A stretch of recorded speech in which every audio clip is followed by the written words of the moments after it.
Okay, Liz, it's 9:30. We can get started. Thank you. Good morning, everyone. My name is Liz Kukla. I'm the Secretary of the Board of Zoning Appeals, and I'm going to read the preamble for you this morning, this January 30th, 2023. In compliance with notification requirements of the city's open meeting law in section 101.021, the codified ordinances of Cleveland, Ohio, 1976, notice of this meeting has been publicly posted. All boards and commissions under the purview of the City Planning Department conducts its meetings according to Robert's Rules of Order. Actions during the meeting will be taken by voice vote. Abstentions from any vote due to a conflict of interest should be stated for the record prior to the taking of any vote. In order to ensure that everyone participating in the meeting have the opportunity to be heard, we ask that you use the raise hand feature before asking a question or making a comment. The raise hand feature can be found in the participants panel on the desktop and mobile version and activated by clicking the hand icon. Please wait for the chair or facilitator to recognize you and be sure to select unmute and announce yourself before you speak. When finished speaking, please lower your hand by clicking on the raise hand icon again and mute your microphone. We will also be utilizing the chat feature to communicate with participants. Chat feature can be activated by clicking the chat button located on the bottom of the WebEx screen. Please note that call-in users can unmute by using *6. All meeting activity is being recorded via the WebEx platform. These proceedings are also being live streamed via YouTube for public view. We provided a link to the meeting for those who wish to speak on a particular case via our website and email. All requests to speak on a particular matter have been considered. We've also received emails from those who have provided written comment on a particular matter. Back to you, Madam Chair. Thank you. Can you go ahead and call the roll, please? Thank you. Ms. Roca? Present. Ms. Holzer? Present. Ms. Brown? Present. Ms. Faith? Present. Ms. Britt? Here. Madam Chair, we have a quorum. Great. All right. See, we have Councilman Griffin on. So we'll start with his case.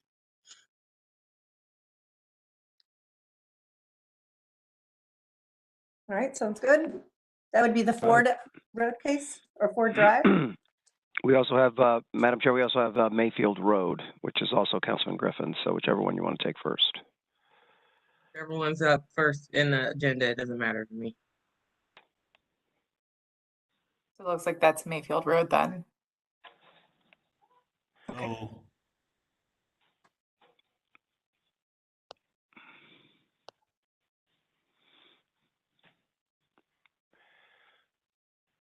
hello? There we go. I'm trying to find it. Be right there. Get you in a second.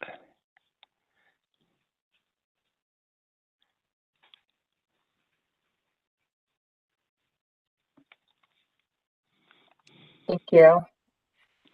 So our first case is calendar number 23-001. This is at 12403 Mayfield Road. Preservation Partners owner proposes to change use from a residence unit to a bar and restaurant in a C2 general retail business district. The owner appeals for relief from the strict application of the Cleveland Codified Ordinances as stated in the agenda and the public record, of which there is one. And with that, I will hand it over to Ms. Brown for the oath. Thank you. Good morning. I'm swearing in all who are present for this case. Do you swear or affirm that the testimony you're about to give is the whole truth and nothing but the truth? Please raise your hand, say I do, state your name and your address, please. I do. Blaine Griffin, 601 Lakeside. I do. David Orloff, 26441 Shaker Boulevard, Beechwood. I do. Connor Enslin, REO Architects.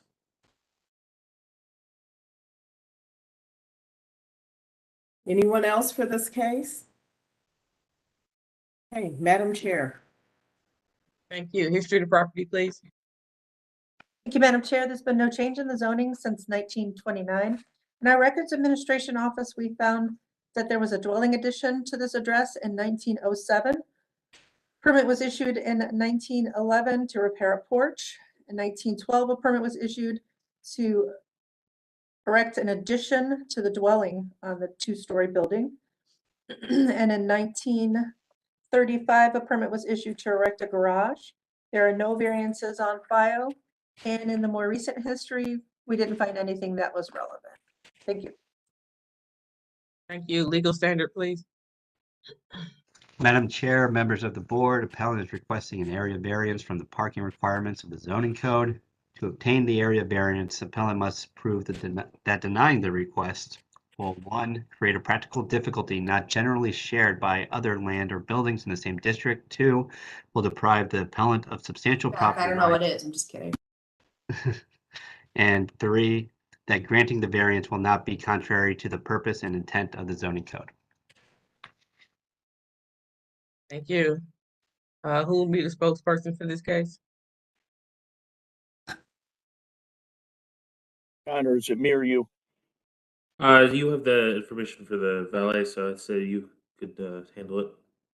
Yes, so this is my first rodeo, so forgive me if I fumble a few things, but by No all means, worries. Just announce who you are when you start talking for the yeah, order. David Orloff, one of the property owners, and also the individual that will be involved in the entity that we're looking to put into the building in the back. So Okay. the issue of parking came up, and our solution is no different than what everyone else in the neighborhood would do. We would certainly use the valet service that is available in the Little Italy neighborhood. In addition to that, we also own 2 other buildings under Preservation Partners, one 2 doors away and one across the street. One is on the corner of 124th and Mayfield. The other one is on the 125th in Mayfield. And it is our intent that we could also utilize the parking along the side of our buildings that we have there as well. In addition, a lot of our anticipated patrons will come to our place either before or after dinner. It is not meant to be a dinner place whatsoever. It is more an upscale entity that we're going to put in there to complement the other restaurants and activity in the neighborhood. So our thought was always, and our intent was always, that people will have already parked or went to these other entities as well, and they will travel by foot to our place. In addition to that, there is also public parking behind the church that a lot of patrons in the neighborhood use, and they utilize that to park and then walk to the various entities. But first and foremost, where our building is located, which is right next to Valerio's, we would use the valet station. And actually, they stand in the alleyway back to our building, so they are right there all the time. And that is what we would use to help solve the parking issue without exception.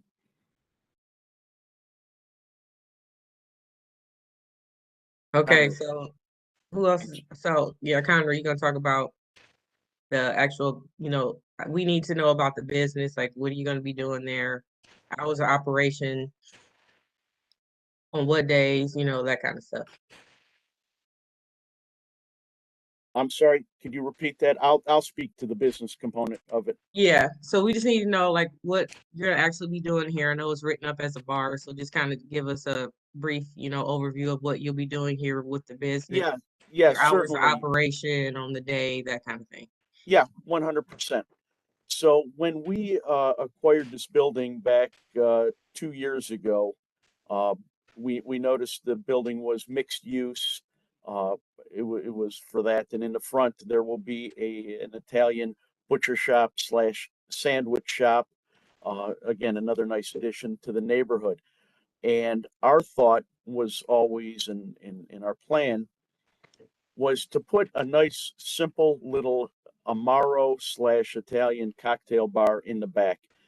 The square footage is only 1,000 square feet, so it was looked to be more like an upscale speakeasy type entity with just very small appetizer plates, stuff of that nature. It was more, like I said, to enjoy either a before dinner drink or an after dinner Amaro drink, cappuccino, espresso, something like that. More, not your typical bar nightclub. that is going to be jam-packed. This is more a small, intimate little place that's going to, at most, probably have a capacity of 30 to 35 people, including staff. Okay. Again, more high upscale entity. Hours of operation would certainly be on the weekend. The liquor license in question, I believe, is a full liquor license that can go till 2 in the morning. I highly doubt we would ever be open that late, as everything's pretty quiet from call it 11 o'clock on. But the thought was always to be just a nice complement, a high-end Italian cocktail and Amaro bar. Everything we're looking to do is more in an Italian vein to add to the essence of the neighborhood. Hence the reason our name, Preservation Partners. We're looking to add to the neighborhood, not buy stuff and knock it down. But the general hours of operation would simply complement and bookend those in the neighborhood of the other surrounding restaurants. So what are those hours? Right now, we're probably planning from, let's say, 4 to 11, 4 to 12, depending on the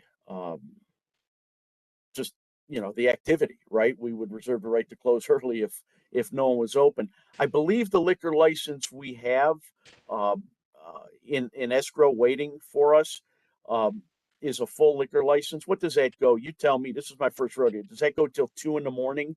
I believe. We don't do liquor licenses I here. got We you. just for Yeah. the record, we just like to know what, particularly with bars, like what your hours of operation will be, so Yeah. we can have it on the record. Yeah, just probably like I said, probably like from 4, mid-afternoon till 11 or 12 o'clock for the record is what we're anticipating. Okay, we'll make it midnight. And what Thank you. days would that be? I'm sorry, I missed that. What days? Haven't really decided yet. It would probably be, I'd say, Tuesday through Sunday is what we're thinking. Most restaurants in the neighborhood are not open on Monday. Mhm. Though during the summer hours, in spring, summer, and fall hours, it would probably be 7 days, perhaps. But again, to be determined. I don't want to sound aloof or evasive, but it would be, like I said, probably 5 days minimum, if the business warranted it, and then if it did, we'd move to 6 or 7.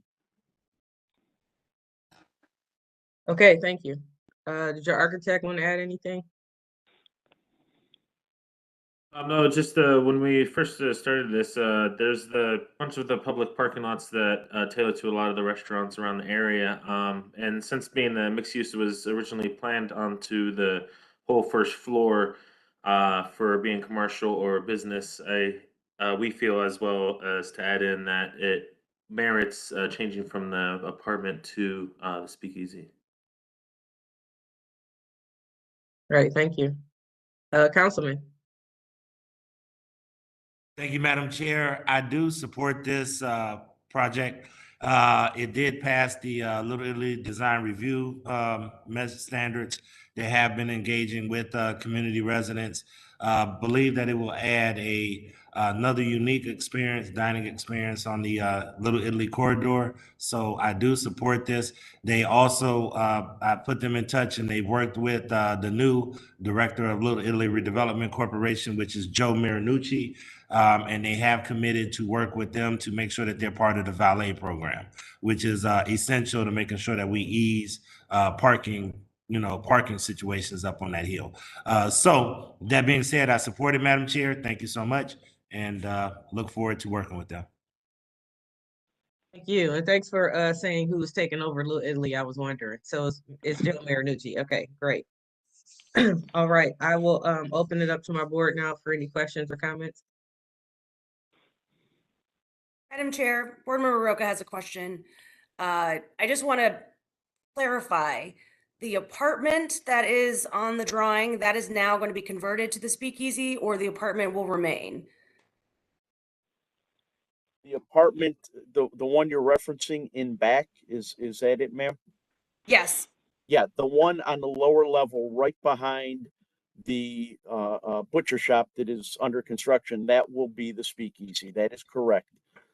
And one of the things we were alerted to in going through the original process is that gray area you see denoted there, new construction, that will be the entrance. We fully understand that we cannot use the residential entrance, the that is along the side of the building that takes the stairway up to the 2 second-floor apartments. That is correct.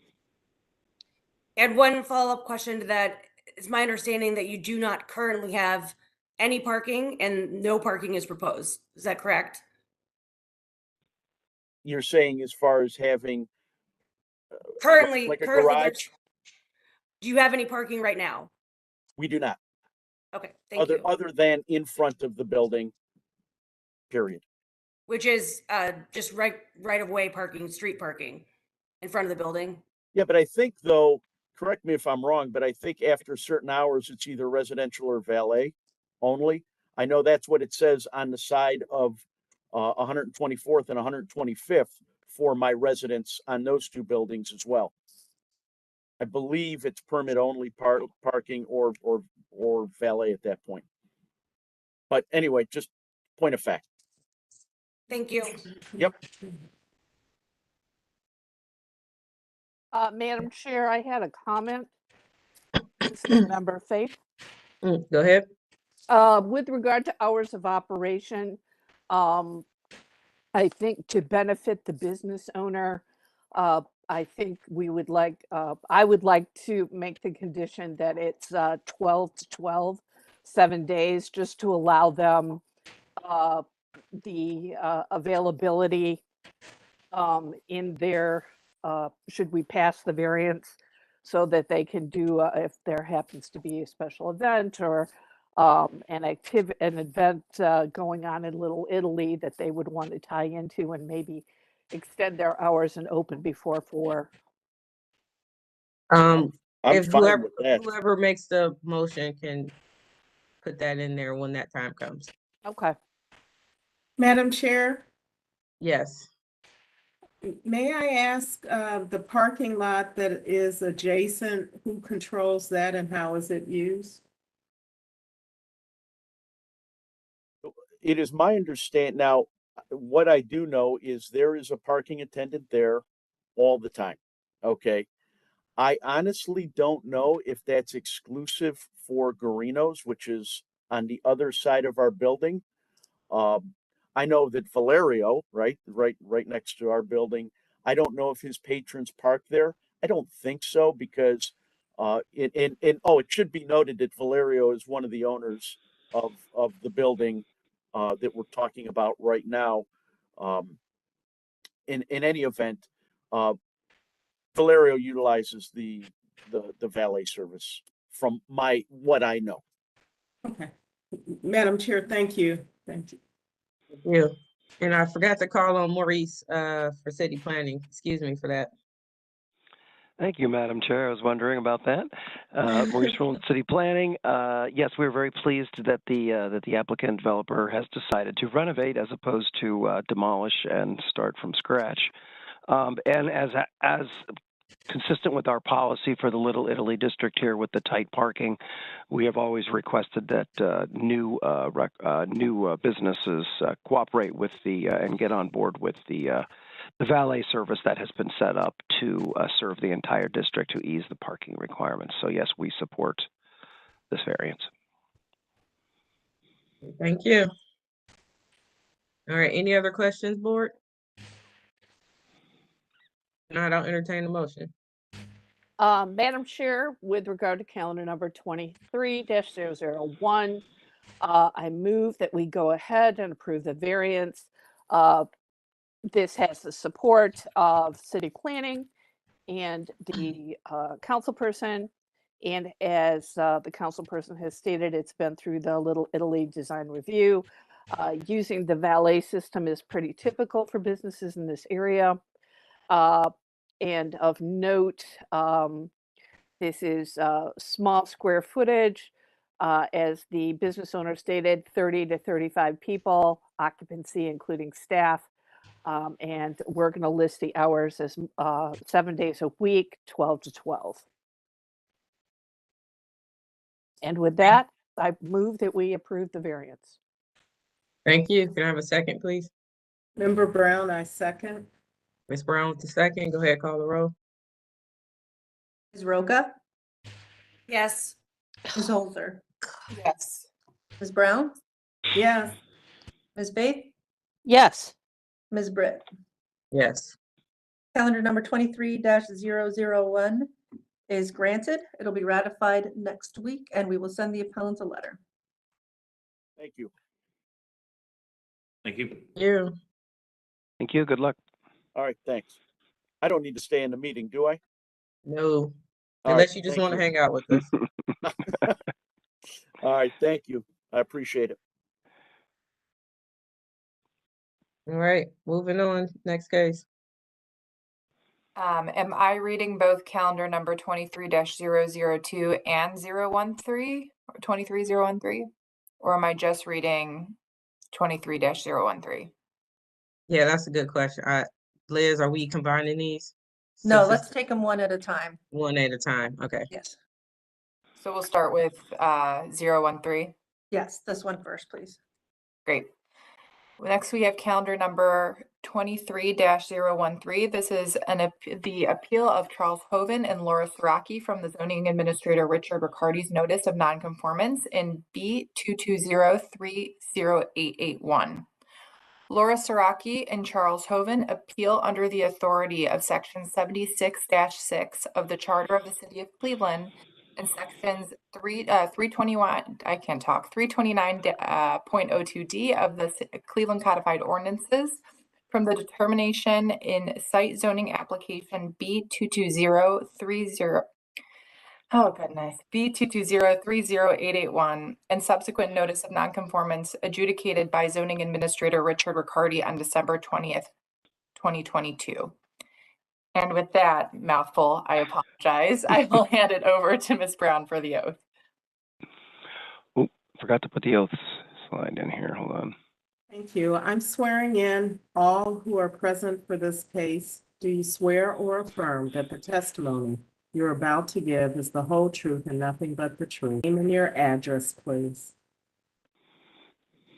Alexis Booth, 3558 Lee Road, Shaker Heights, 44122. I do. Thank you. Blaine Griffin, 601 Lakeside, I do. Kevin Dreyfus, RDL Architects, 16102 Chagrin Boulevard, Shaker Heights, I do. You're gonna have to unmute. Majid Makhlouf here, Ms. Brown, but as legal counsel, I do not swear. We didn't hear that at all. Who's this that just spoke? Oh, I said Majid Makhlouf here. I'm legal counsel for the project, and as legal counsel, I do not get sworn in. Just clarifying why I'm not getting sworn in.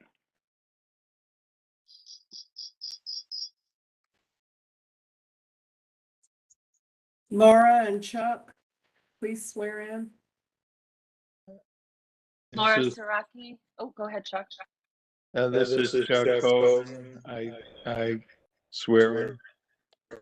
And your address, please. 11301 Kessler Road. Thank you. Laura Saraki, 11303 Hessler Road. I do. Anyone else for this case?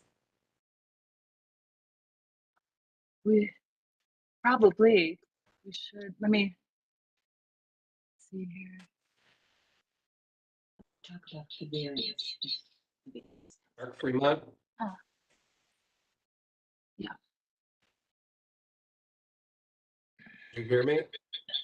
Yes, your full name and address, please. Mark Fremont, 2910 Hampshire Road, Cleveland, Ohio, 44118. Thank you. Janice Carver, 11305 Hessler Road, I do. Thank you. Madam Chair. Legal standard, please. Thank you, Madam Chair, members of the board. Appellant is appealing an administrative decision. The standard of review to be applied is whether the administrative decision was illegal, arbitrary, capricious, unreasonable, or unsupported by the preponderance of substantial, reliable, and probative evidence. If the appellant fails to meet this burden, the administrative decision must be affirmed.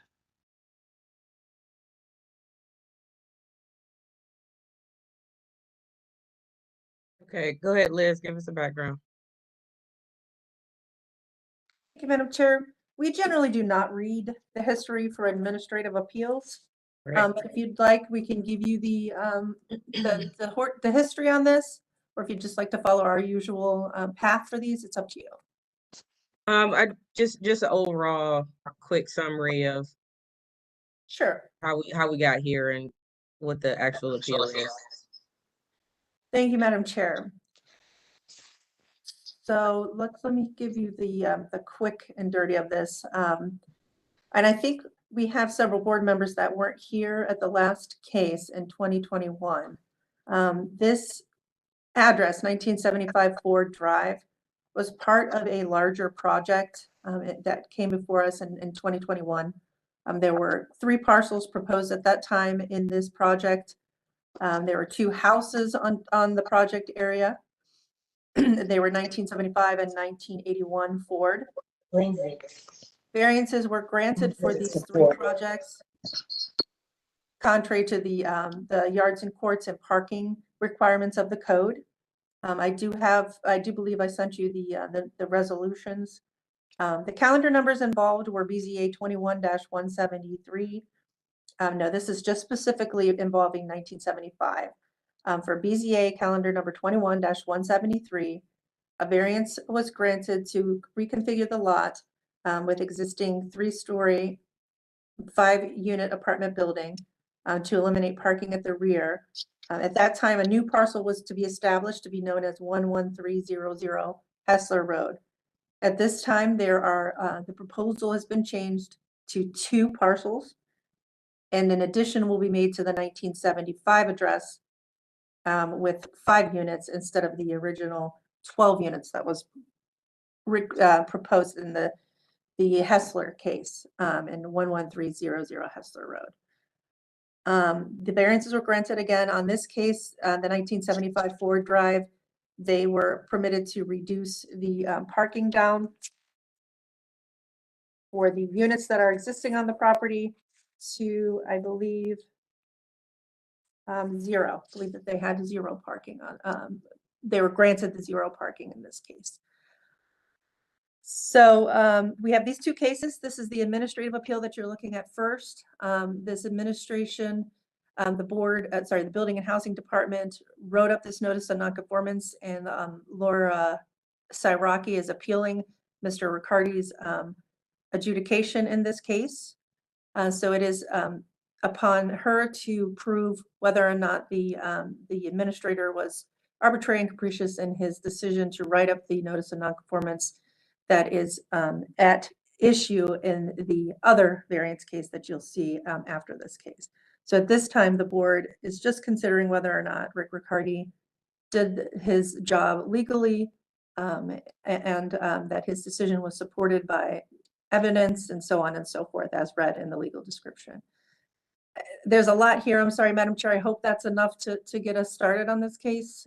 Does anybody have any questions?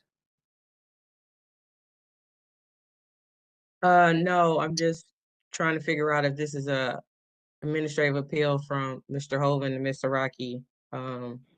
Need to find out what the standing is for some of these other people. So I'll hand it over to Ms. Siraki, and she can prove her case here.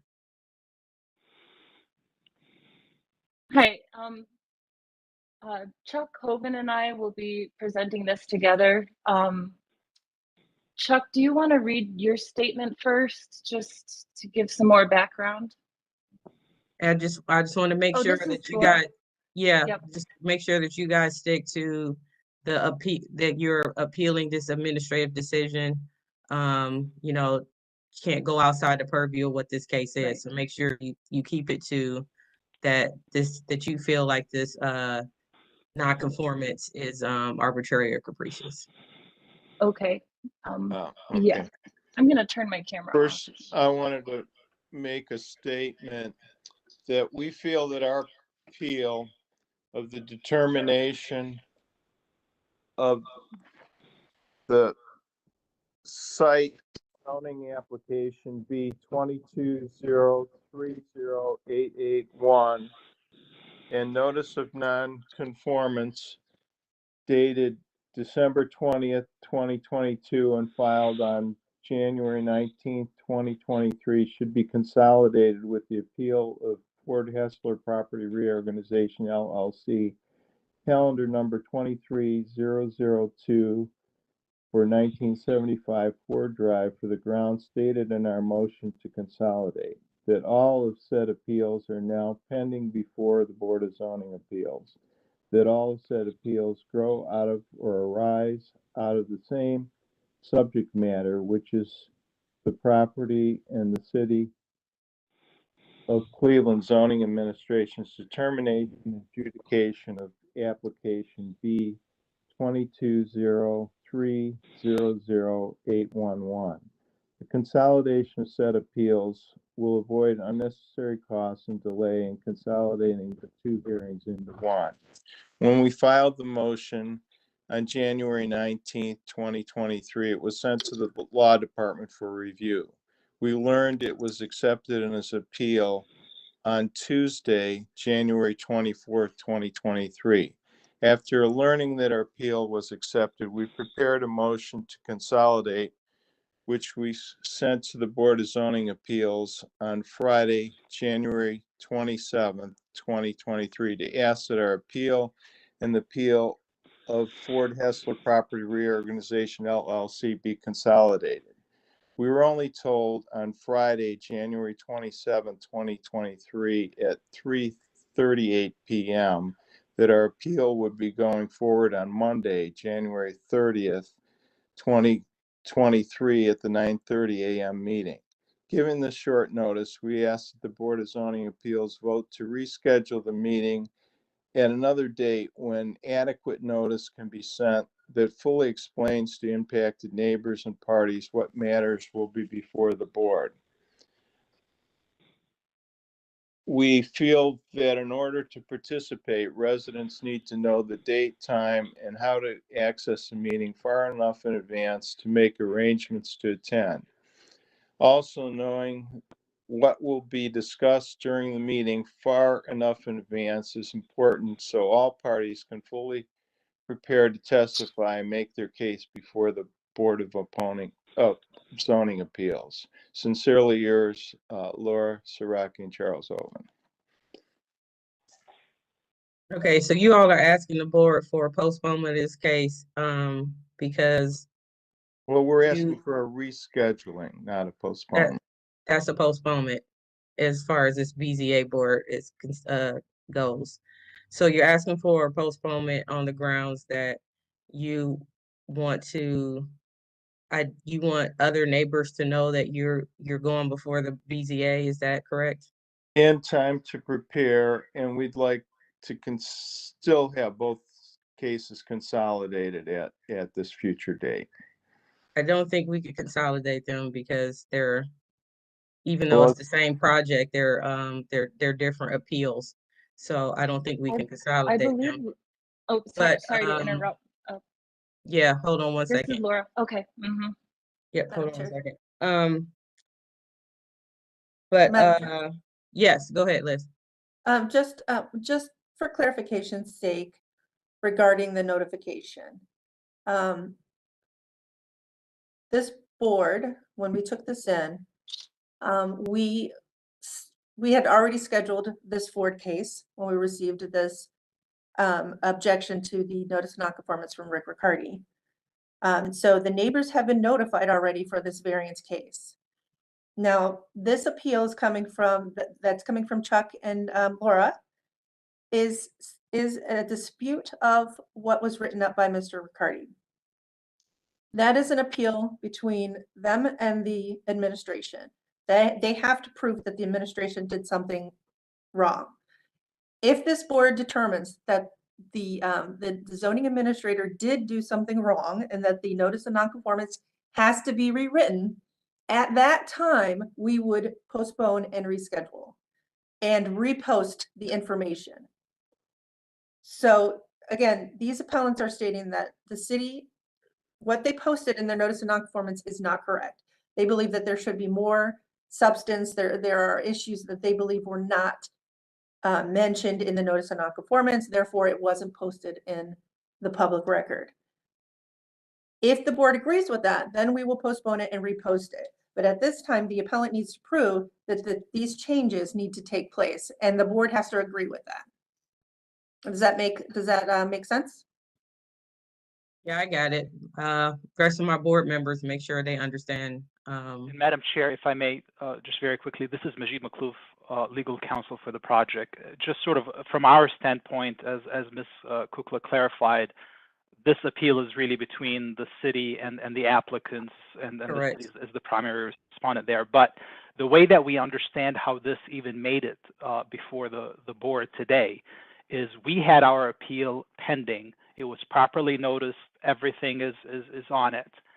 They then filed this appeal, which for all practical purposes, if you think of it as a cross appeal, is a cross assignment of error, because effectively they're saying that our notice that is properly noticed to the neighbors and everybody that is in front of the board, Mr. Riccardi should have had additional reasons to have the denial. That is at best a cross appeal, but really it's even a cross assignment of error, if you wish, in the very same appeal. And I think there's some confusion here between consolidation and merger. Consolidation does not mean that you merge things together. You still hear them separately, you just hear them at the same time. And effectively, by the city allowing their appeal to be heard today, that is effectively granting their request for the consolidation for them to be able to make their case today as part of. So the idea that this is a separate thing that requires separate notice, it is effectively a cross assignment of error in the very same appeal, and which has been properly noticed. But again, this is between the city and the applicant. But I just wanted to be clear on this, that we view them here today as actually their request having been granted, not as them here against their will. Thank you. All right, thank you. Ms. Saraki, you wanted to say something? Yeah, so, the way I understand things, the city granted a consolidation. We filed a motion for a consolidation of these cases. It's necessary for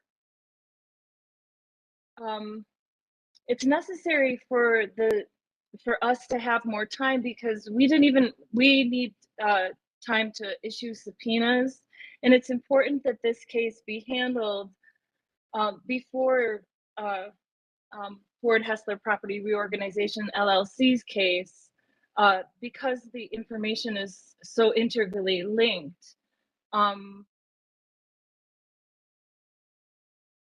Yeah, so that's why we asked for the consolidation, and that's why we would like the postponement, so we have time to file the subpoenas and prepare for the case, since we were only told late on Friday afternoon that the case would be heard today. Okay, Liz, can you give us the dates? Because I don't understand how they feel like they just found out Friday that they were on the agenda today. When were they notified that they were on the agenda? So they were told on Tuesday that the case was still going to go forward, that the Ford case would still go forward on Monday. I believe that it was understood that the case would still go forward. Then we received that request for the cases to be heard together, the consolidated, and we granted that. After talking to the law department, we found that we could do that. And it was my understanding that the appellants wanted it to be heard on Monday. So that's why we hurried to get this on Monday. So yes, they were informed on Friday afternoon that this was going to go forward on Monday. It may have been a misunderstanding on my part, but I believed that they wanted to rush and be heard because it was understood that there would be testimony on Monday regarding the Ford Road variance case. And Madam Chair, I hate to keep butting in, if I may, just very quickly, is our appeal, the project's appeal has been docketed for some time through the normal, and then the motion to consolidate was filed, and effectively the motion to consolidate asks for their appeal to be heard with our appeal. It contained nothing about any continuances. It contained nothing about the need for subpoenas. It contained nothing about any of the reasons that are being raised now. These are last minutes, the whole idea of asking for them to be heard together, one was already scheduled, then you file a motion to consolidate to hear them at the same time, and there's zero request in the motion to consolidate of any continuance, any need for additional time, any subpoenas or any of that stuff, and effectively their request was granted. It would prejudice us to have our appeal delayed because we are ready to go forward with our appeal. Thank you. Thank you. You certainly have filled our courage now. Okay, so I think we have to break apart this. So first, board, you're gonna have to we're gonna have to deliberate on whether we will grant this postponement. And then two, if we do not grant the postponement, then we'll need to hear this case today. If you feel like if we need to. I'm sorry, Ms. Britt? I'm talking to my board right now, so hold on a Okay. second. And then second, if we do feel like if we do not grant a postponement, then we need to hear the case for nonconformance between Ms. Saraki and Mr. Hoven versus the city. So any from our legal department, from the city's legal department, can you weigh in on this, please?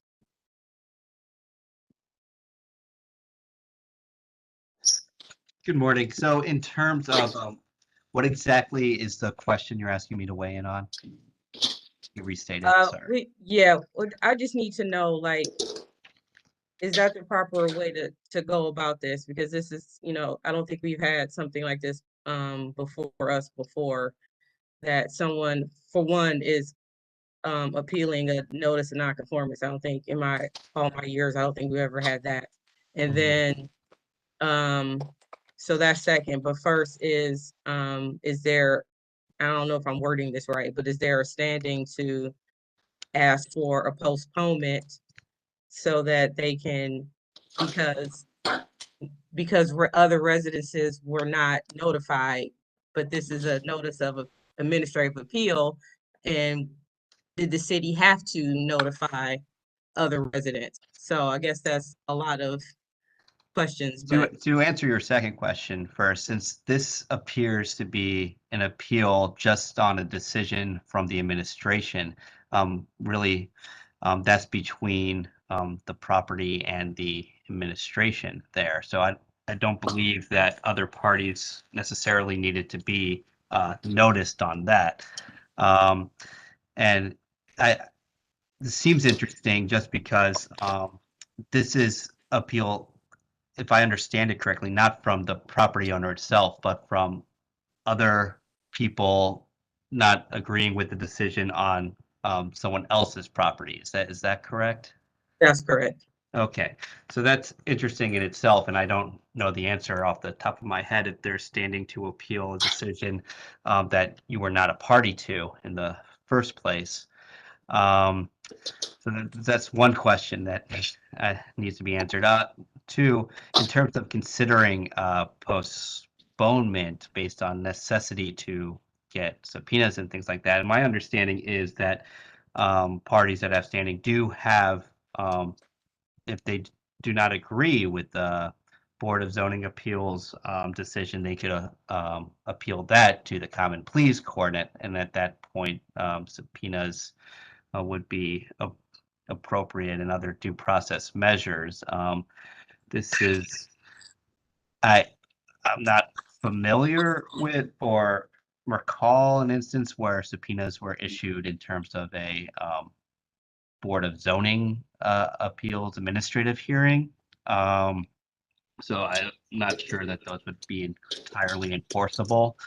How? Hi, Jason. Sorry, Yes. this is Thank Mary. you, Mary. Thank God. I'm, Okay. I'm homesick today, but I'm listening in. Jason was covering for me. They can appeal it. We looked into this earlier in the week. They can appeal it, and they were set for their own date to have their hearing, but then they asked for this to be heard together. So we switched it and hearing them together. If they want to be heard, later, they can be heard later on their normal date. But I don't think it should hold up this one. The one that was originally scheduled for today. Madam Chair, Yes. I don't want to speak out of turn, but I do have a question for either Mary or Jason. Can either of you confirm whether the motion to consolidate was approved by the city? I think I heard Ms. Kukla say that, and I want clarification on that. Well, Mary would know that. Well, we go ahead. I think we just decided Friday. I think they received it Friday, and we just decided, okay, if they want to go forward with this one, we'll let them go forward. But it wasn't clear that they wanted everything postponed. Thank you, Mary. So as I understand it, the motion to consolidate was approved on Friday by the administration. So that is not currently before us. What is before us is now these two appellants are moving to postpone their case. Their appeal. Correct. Well, I think what they want to do is postpone the other case, the case that was properly notified and everything that was scheduled for today. I think they want to postpone the case. Yeah. Madam Chair, may I tag on to Member Roca's question because it wasn't clear, the response to me. This whole thing isn't clear, so yes, go ahead. So I think it was a great question. I appreciate it, Member Roca. And I believe Mary said, we'll put them on the agenda. That's not the same as deciding to consolidate the two cases. So I would like to understand, did we consolidate or did we just add calendar 23-013 to today's agenda? Those are two different things. I think we just added it to today's agenda. Right. Okay. That's a great clarification because I am curious as to whether two residents who are appealing an administrative order have standing to consolidate a case that they are not a party to with their administrative appeal. I don't know that we have that question answered currently. So rules say that we have to accept an appeal from anybody who believes they're aggrieved by a decision, by administrative decision. Yes, I understand that part, but do the rules speak to, Mary, whether an administrative appeal can be consolidated with a whole different case? Yeah. No, I don't. I don't think it speaks to that. No. With two separate legal standards. I don't know that we have the facts clear before us today to consolidate two separate cases with different parties that have different standing.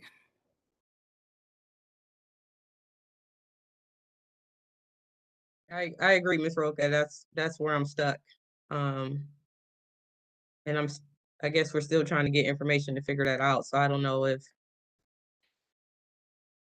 postponing this will help it out or not. Like, that's just where I am. I don't know if everyone's standing is the same for these cases. Can we cross-pollinate these or what? Like, two people, appealing an administrative appeal, and then a whole different case with, although it's the same project, but then a whole different case with the owner is coming in just to appeal, a normal variance that we would hear.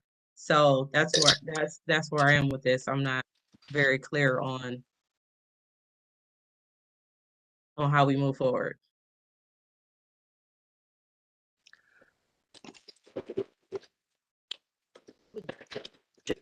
Carrying the variance for Ford today, and if the variance wants to be heard at a later time, they can. You kind of breaking up a little, Mary. Can you repeat that? I was suggesting just for the administration's a little bit concerned about setting a precedence where neighbors can hold up somebody's variance. So I don't know. I think we can go ahead and hear the Ford Road variance because everybody was notified properly and the neighbors are here and they can speak to it, whatever their complaint is about it. If they want to go forward with the administrative today, they can, but otherwise we can for a normal calendar. May I say something? This is Laura Siraki. Go ahead. The variances are based on the same letter of nonconformance. So they affect our property rights and Ford Hessler Property Reorganization LLC's property rights as well. The city granted the consolidation on Friday afternoon. We were told in an email from Liz that on Tuesday, when our appeal was accepted, that the Ford case will go forward on Monday, but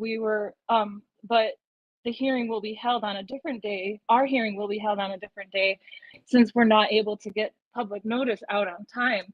And then we filed the consolidation because of the variances being based on the same letter of nonconformance and how our property rights are affected. So the consolidation is issued and they can't undo that. Yeah, and could I step into these variances should all be going together because they're all related. And the project itself depends on approval of all the variances. And we feel that these variances have been left out.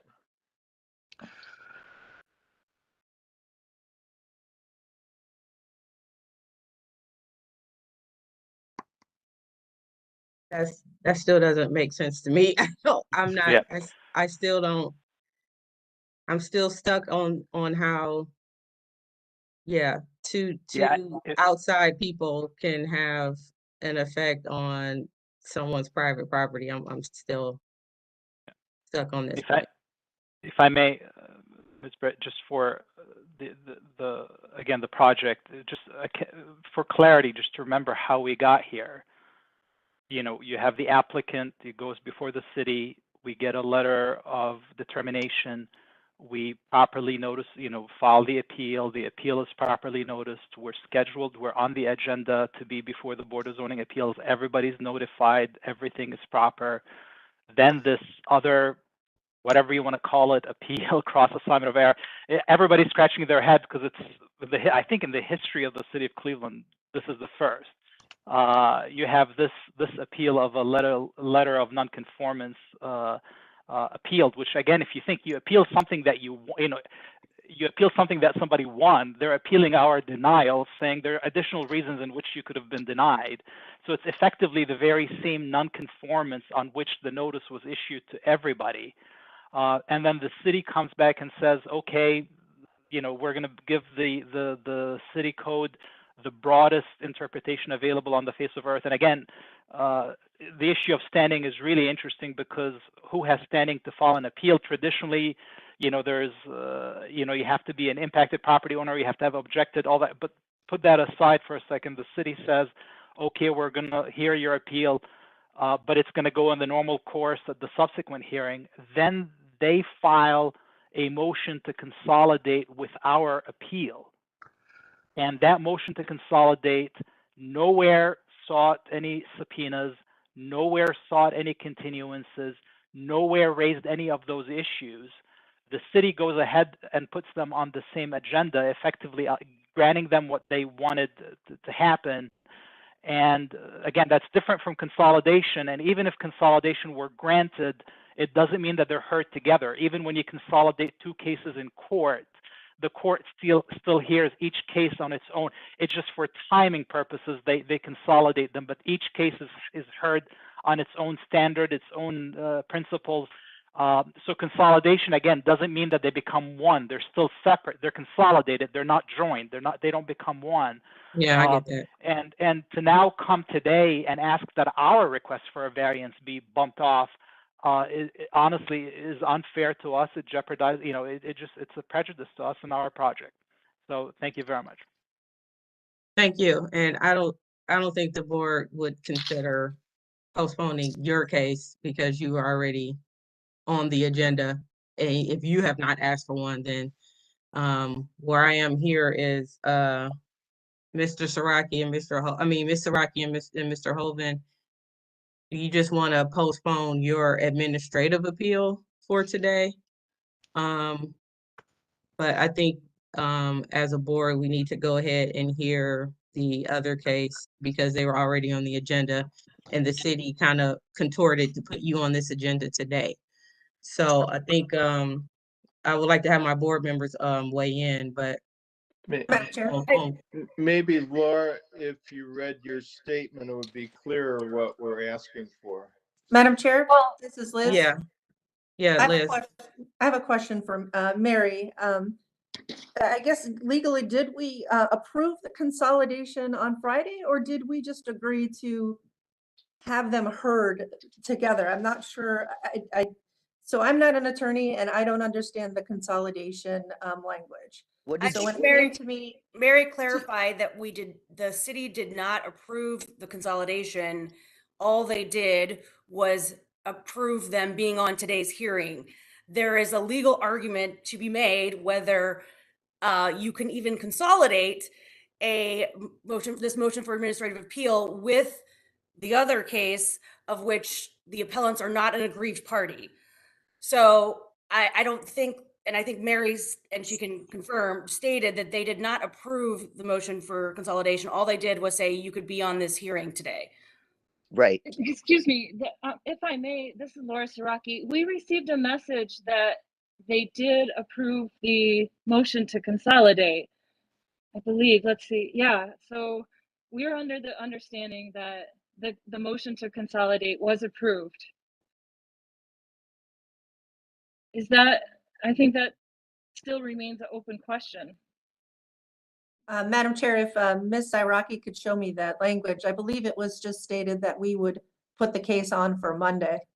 I'm not sure if we said, yes, it's been consolidated. I believe I said that it's all right for us to put it on the agenda for Monday then. So has it or has it not been consolidated? I mean, I don't think we would be here if it hadn't been consolidated. So consolidation, you did not get the consolidation. All you got was we can put you on the agenda for BZA for Monday, and we will hear your case on Monday. I believe this is what Ms. Kukla is saying, and not that we can consolidate your case with someone else's. So on Tuesday, we were told something completely different. That, yeah,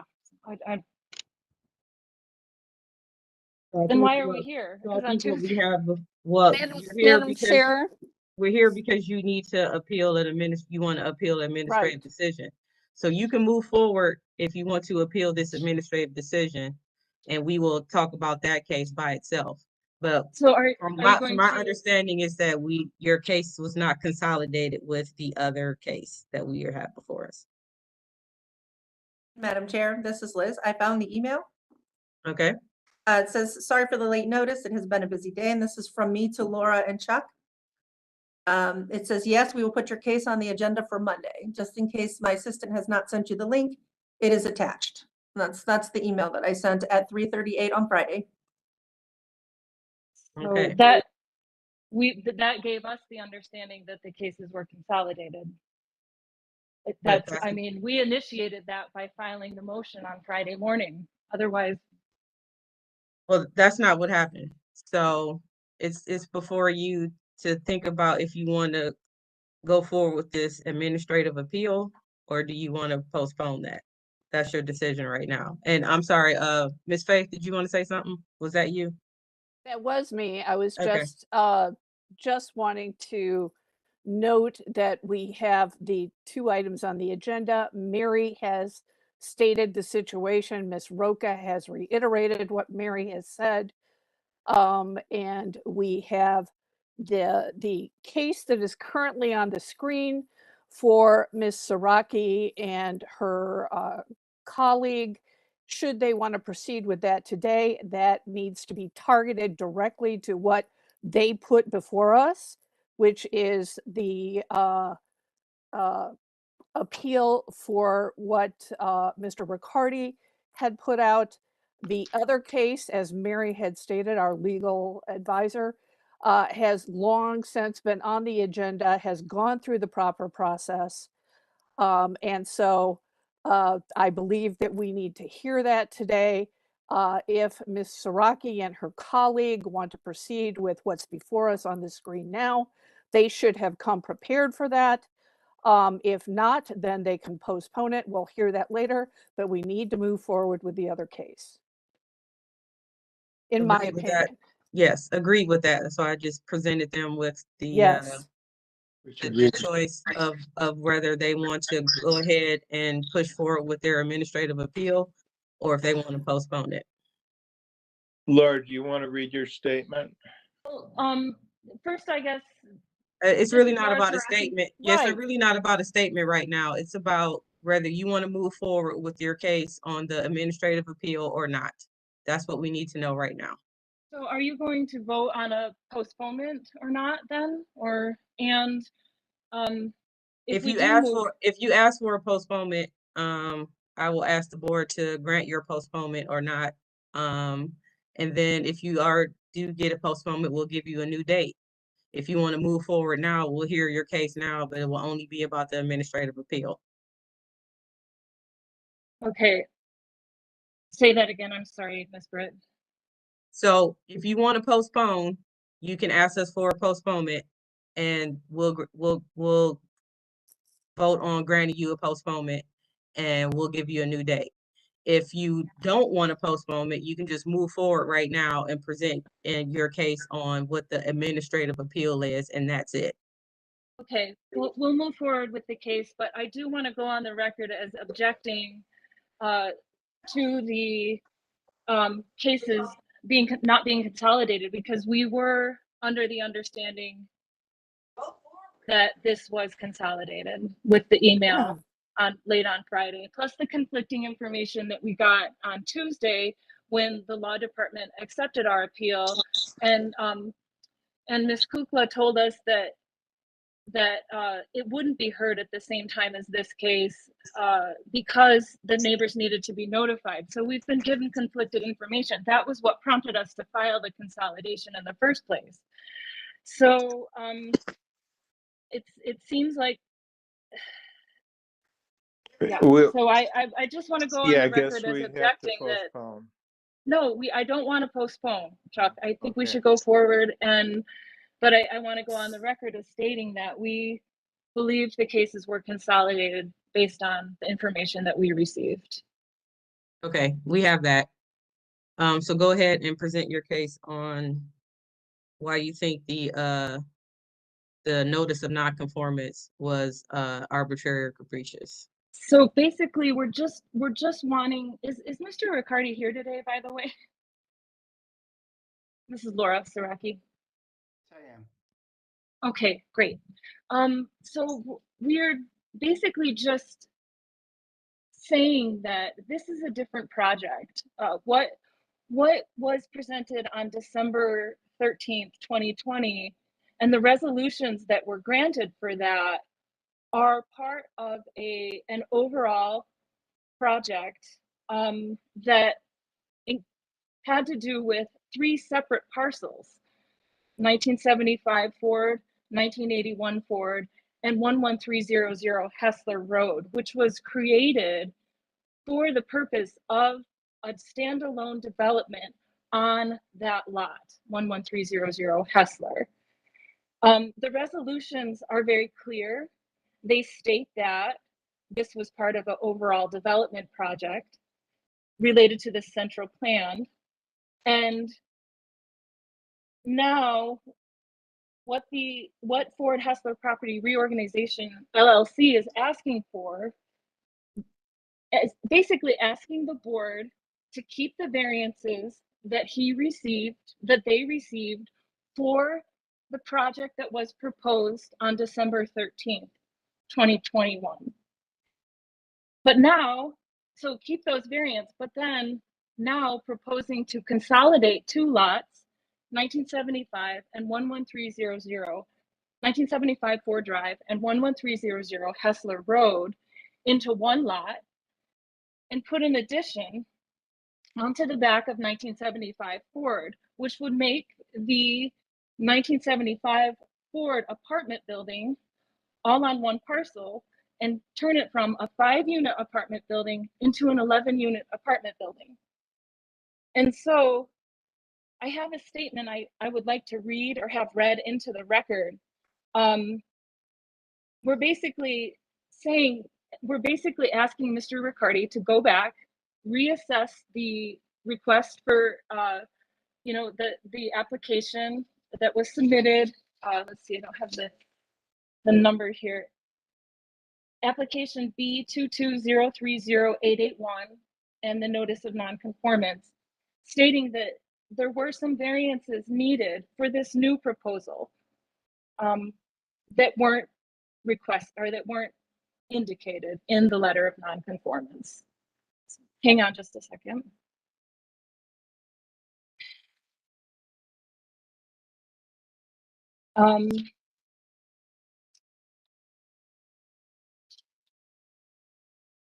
Okay, so is that clear? Is that clear to the board that the separate parcels and the reconsolidation, the overall project plan that was approved in December 2021, is everybody understanding those parcels and how the Ford Hessler Property Reorganization LLC is asking to reconsolidate those? Is all the information that I've given up to this point clear with everyone? I mean, this is another reason actually why we were asking for a postponement, to allow the board time to understand the case better as well. No, I understand you are essentially trying to preempt what the next case is going to be about. So I understand what's going on. I was here since the beginning of this, so I know what you're trying to weave here.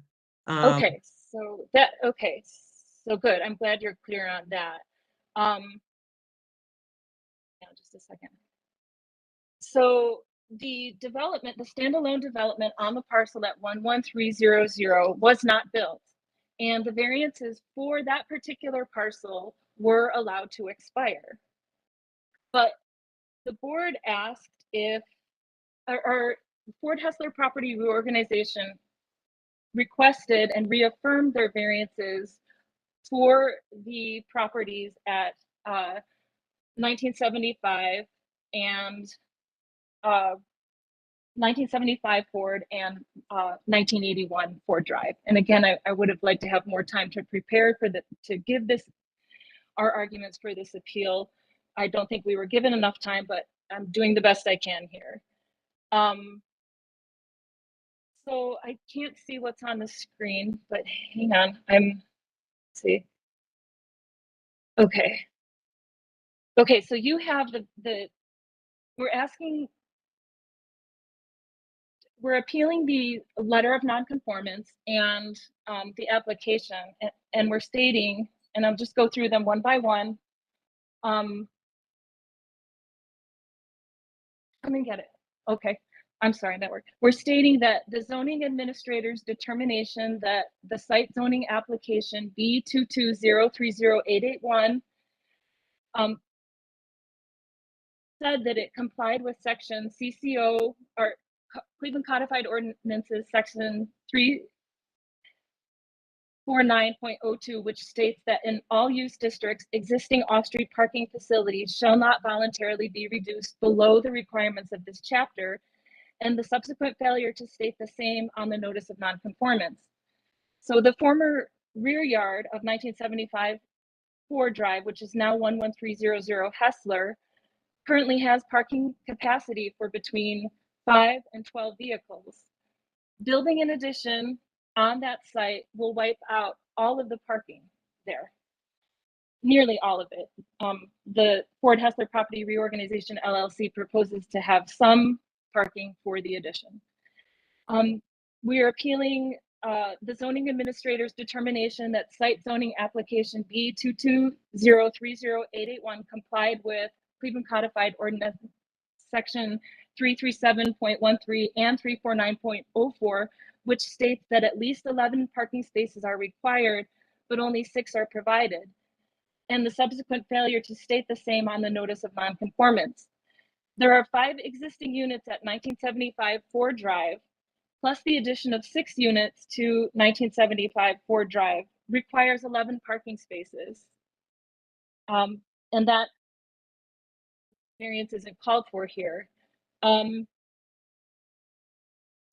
zoning administrator's determination that site zoning application B220303881 complied with Cleveland Codified Ordinances section 349.05A states that no parking space shall be located within 10 feet of any wall of a residential building or structure if such a wall contains a ground floor opening designed to provide light or ventilation for such building or structure, and the subsequent failure to state the same on the notice of nonconformance. The parking configuration, according to the site plan, illustrates 3 parking spaces immediately adjacent to the rear of 1981 Ford Drive. And again, if I'd had more time, I would have liked to have visuals for you to see. Mr. Rocky, you had the chance to postpone it, you chose not to. So okay. You keep saying if I had more time, you could have given yourself more time, but you chose to move forward. But we feel strongly that you need to hear. It's important. We feel it's very important for the board to hear this part of the story before, our concerns about this nonconformance letter, based on which is fine. You Ford can keep Hessler making your Property case. Reorganization LLC's appeal is made. So Yeah, the which is zoning fine. You can keep making your case for the nonconformance appeal, but you want to keep adding in that if I had more time, and I'm just correcting the record to saying that you had a chance to postpone and you chose not to. So go ahead and finish. Okay, so our fourth error that we believe is that the site zoning application complied with Cleveland Codified Ordinances section 357.06A, which requires alignment to existing building lines.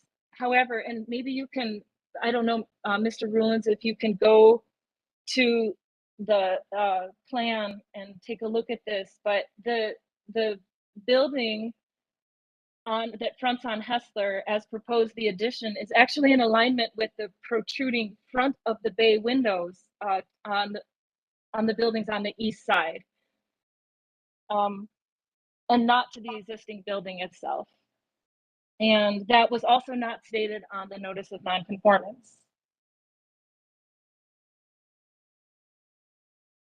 And there you can see the parking spaces behind 1981 Ford Drive. There also probably is a, thanks Mr. Rowland. There also probably is a slide that shows the reconsolidation, maybe the existing conditions with the 3 separate parcels and then the reconsolidation, which is my final concern, the zoning administrator's determination that site zoning application B220308881 complied with Cleveland Codified Ordinances Section 309, which requires Cleveland Planning Commission's approval, and the subsequent failure to state the same on the notice of nonconformance. The plan consolidation of the 1975 Ford Drive parcel and the 11300 Hessler Road parcel requires compliance with Cleveland Codified Ordinances Section 309.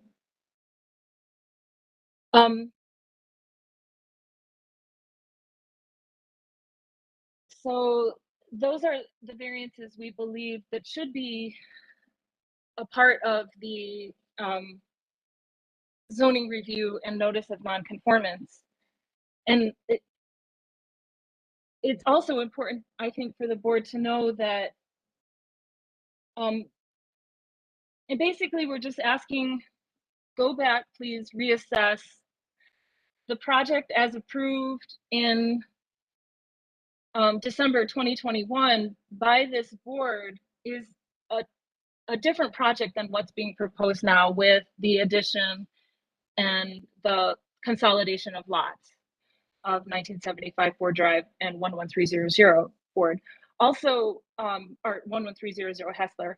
Also, it should be noted that circumstances have significantly changed since the board voted on those variances, and we requested reconsiderations and rehearings based on the knowledge that the Ford Drive parking garage will be demolished, and there was an agreement between University Circle Incorporated, the seller of these properties, to Ford Hessler Property Reorganization LLC, to allow for 20 parking spaces in the Ford Drive parking garage.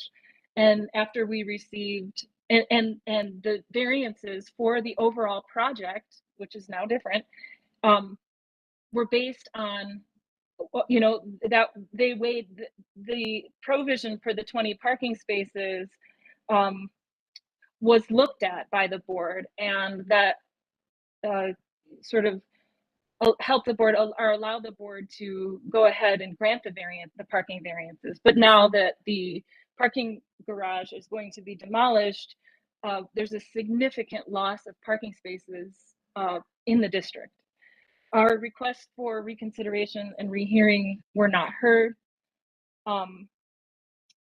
As well,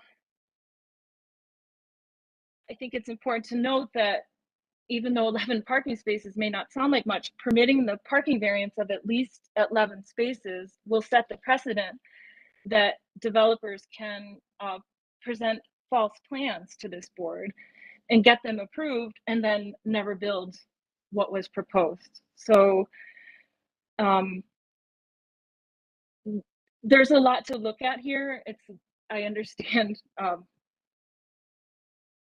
you know, but it's important to us that the board is presented with the facts, things are followed through on, and, you know, that a precedent is that where somebody can come in, get variances, not act on the variances, and then later, you know, say that, yeah, well, in fact, I get to keep those variances, even though the project they intended to build is not built. Okay, thank you, Ms. Saraki. I think we have what you're trying to present here. Okay. I want to give Mr. Riccardi a chance to respond. Okay.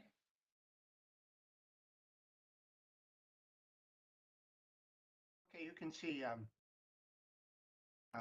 maybe it could be made bigger, but the response to the allegations that the notice of nonconformance was arbitrary or capricious or unlawful is contained here in about a page and a half. It's broken down into 4 categories. First is the assertions of error relating to the amount of parking, and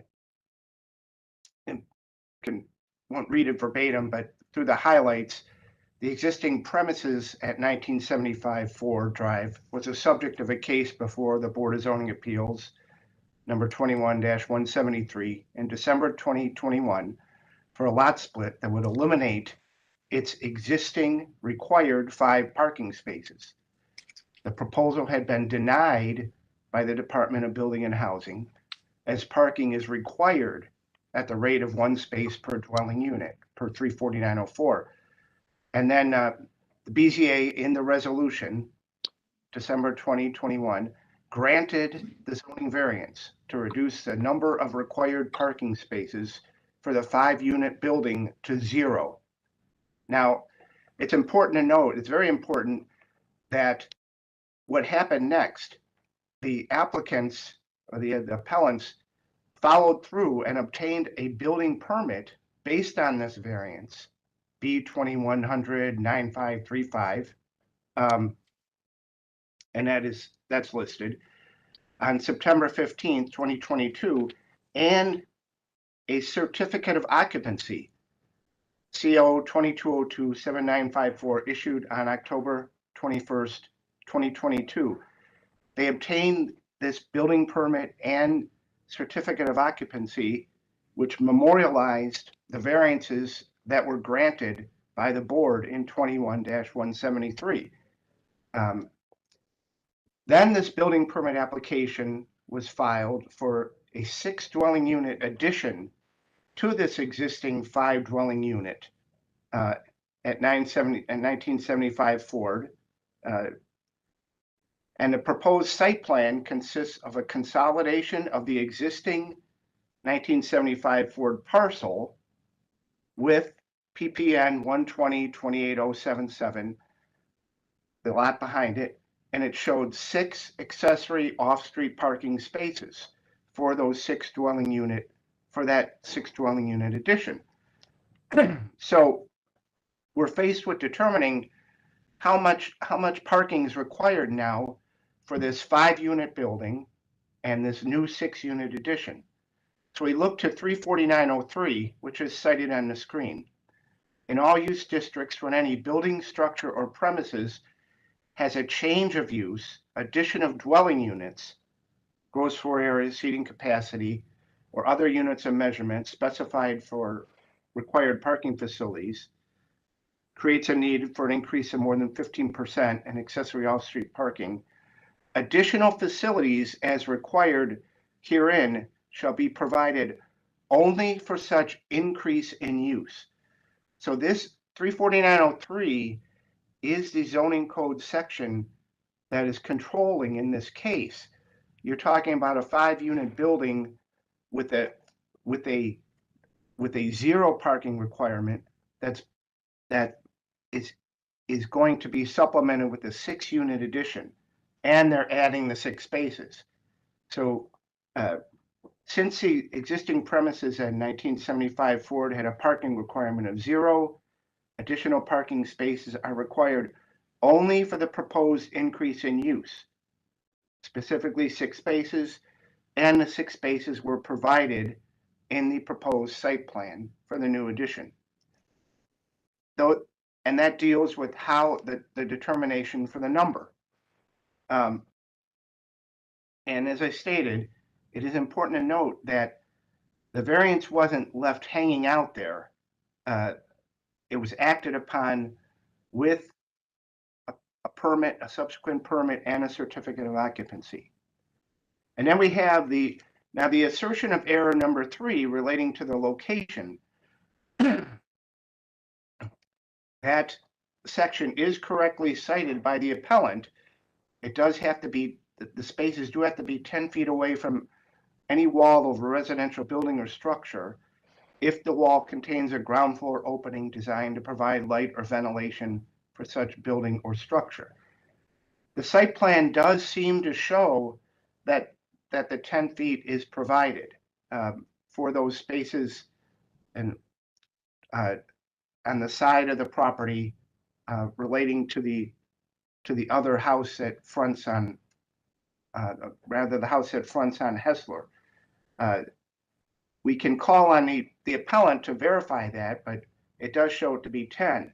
I don't know if the appellant or the applicant for this making these errors is talking about the spaces in the back, but it's not relevant there because those spaces are not within 10 feet of these openings. They're within 10 feet of a porch. So we can ask the appellant to verify that, but my measurement is it's at least 10 feet. Then there's the error number 4, which is related to the side street yard. Again, this is the side street yard and not the front yard. The front yard is Ford Drive, and this is in addition to the rear. Now, you can see, and I don't know if you want to scroll over, if you can scroll over, Maurice, because to the other side of that of my page, because it's important to see the ordinance here.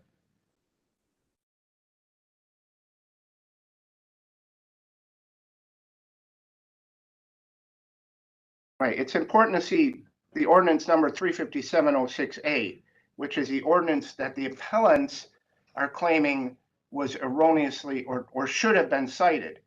And you can see on that, and I won't read the entire ordinance, except you'll notice my highlighting this. This is a determination for the location of the required front yard line for that lot.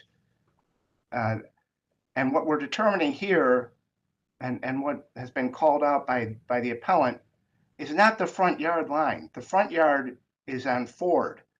This is the side street line, and that side yard street line is determined in 35705B1, rear portions of corner lots, and it's 10 feet. Additionally, an open porch is permitted to encroach into that required side yard up to 8 feet per 35713B4. And both of those requirements are met on the applicant's plan.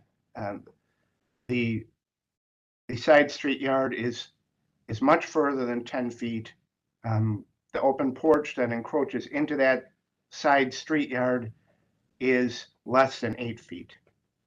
So that ordinance is not applicable. Finally, in regarding to the citation to section 309,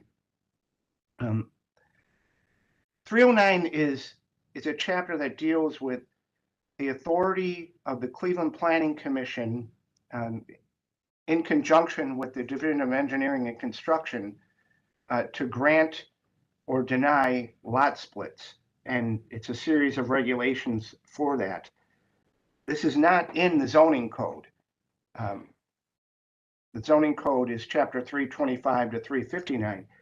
And the Department of Building and Housing and the person preparing the notice of nonconformance for nonconformance with zoning issues has no authority to review that, to grant or deny the lot splits in that case. It's specifically within the jurisdiction of the Planning Commission and the Department of Engineering and Construction.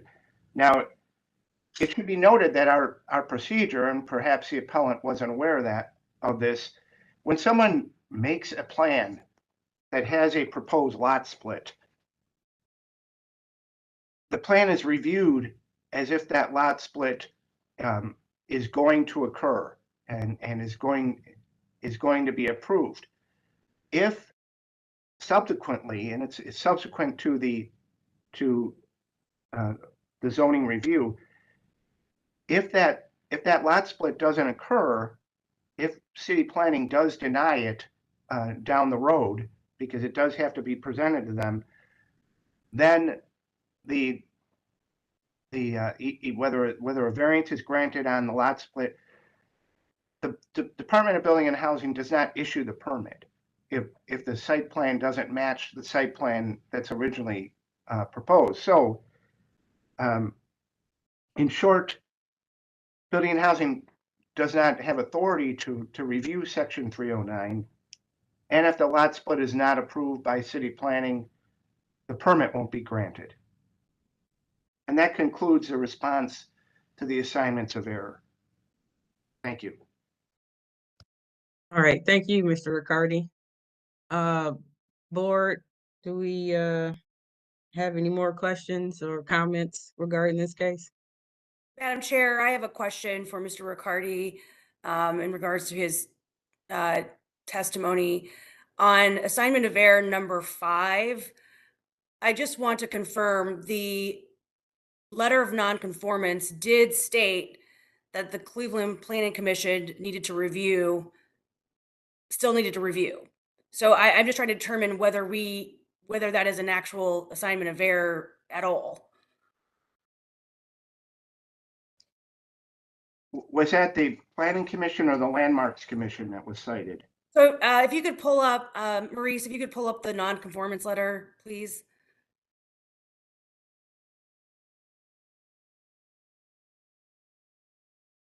Hopefully it's in your slides here. Okay, which one did you want? The one that's for now or the original one from right here? That one. Yeah. So under section, it says section 341.02, approval of the Cleveland Landmarks Commission is required. And then the appellants are stating that in their 5th assignment of error that review was not, or that requirement was not listed on the letter of nonconformance, but I see it here. So I'm a little confused why, what the error is being alleged. What error is being alleged, I should say. The Landmarks Commission is required for the construction of the addition itself. Okay, so it's not related to the platting or the lot split. I see. So the lot split, the argument is that the lot split still needs to be approved by the Planning Commission.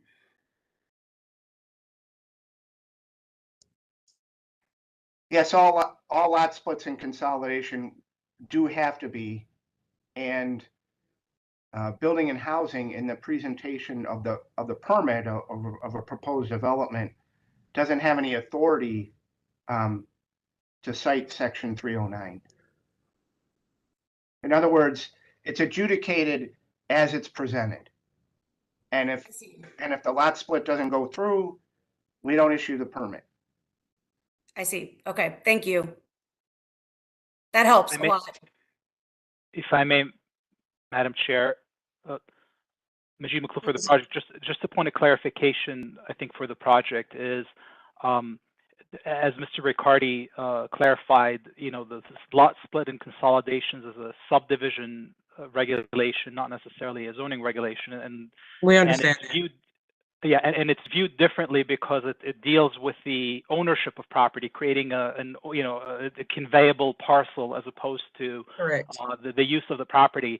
And the revised code provides that when you have adjoining lots of that nature, you don't even require planning commission approval. But that's, again, a separate issue, really a red herring immaterial, because if we don't have the proper approval, the county won't record it. So we have to have the proper approval, whatever it is, whether it's the planning director directly has the authority to do it or the planning commission, we have to have that in place before the county can record it. So it's really much ado about nothing here. Thank you. Thank you. Any other questions, board? May I have an opportunity to speak? This is Laura Siraki. Hold on one second, Laura. Mm-hmm.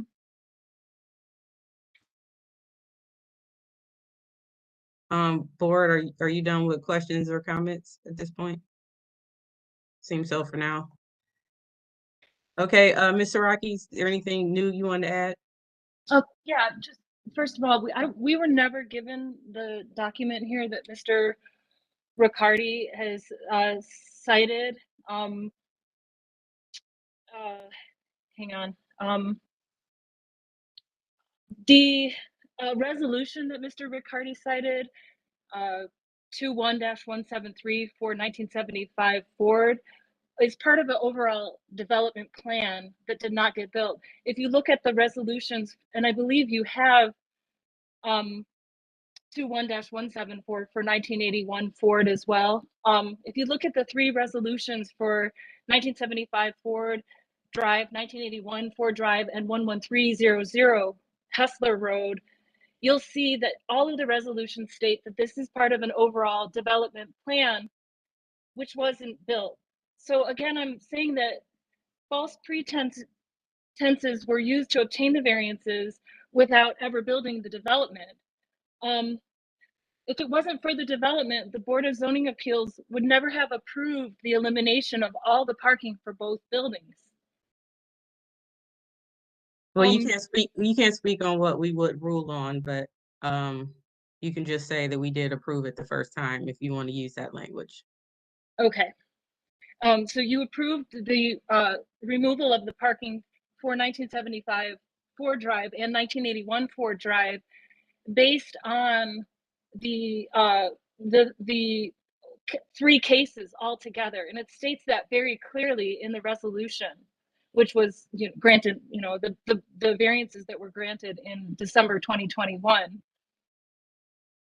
Also, the certificate of occupancy very clearly states that it was obtained after the development project was abandoned, and while the new building, while this new addition was being floated. So I'm not sure that that evidence would apply here. The certificate of occupancy itself also states that it was per variance for a lot split. I have it here in front of me. Maybe you can bring that up, Mr. Rulins.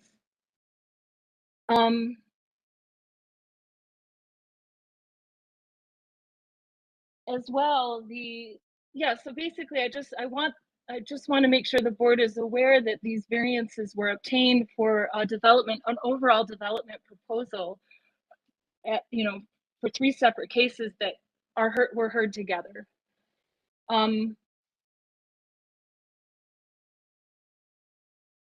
Okay, I think we understand what you're trying to say here. Thank you. And then one more thing. It should be noted that in every notice that we received from the Board of Zoning Appeals about the overall development plan back in December, Cleveland Codified Ordinances Section 309 appeared in the notices. So that showed up. I see it was dropped from the resolution for 1975 Ford, and I think that was probably an error, but it does show up in the resolution for 1981 Ford Drive. And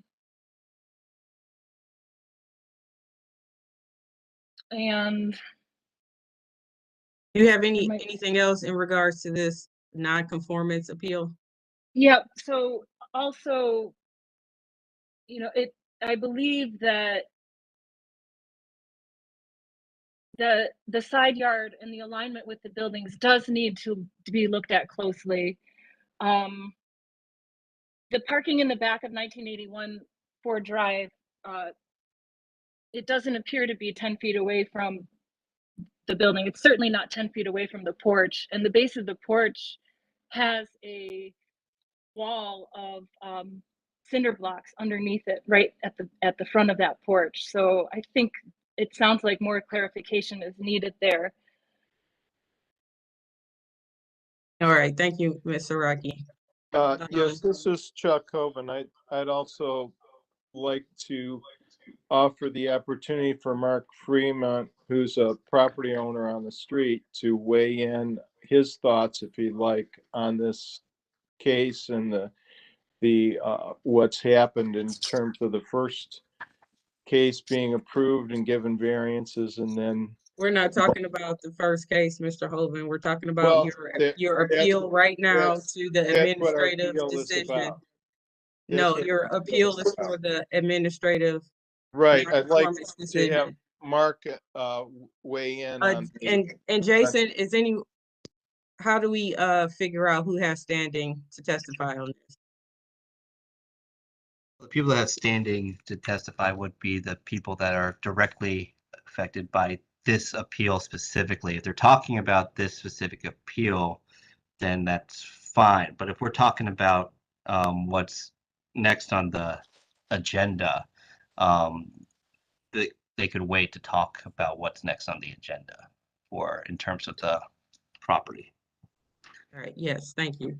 So yes, if Mr. Freeman, if you're not gonna talk directly about the non-conformance, the certificate of non-conformance from Mr. Riccardi's office that's been put up here, if you don't have any direct testimony for that, we'll have to save your testimony for the next case. Yeah, I think I could do it for the next case. That's maybe. Okay, Thanks. all right. Board, if there's no any further questions or discussions about it, I will entertain a motion. And just to remember, we are ruling on whether the building and housing certificate of non-conformance was arbitrary or capricious on their behalf.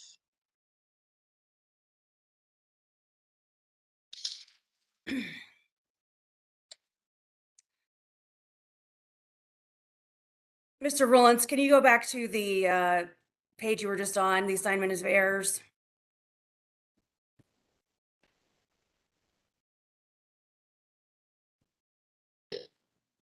Madam Chair, Board Member Roca makes a motion to approve this, excuse me, to deny the appeal. Okay, whew, all right. On the following grounds: appellant's assignments of errors 1 and 2, move to deny. Appellant's assignment of error number 3, move to deny. Appellant assertion of error number 4, move to deny, and appellant assertion of error number 5, move to deny.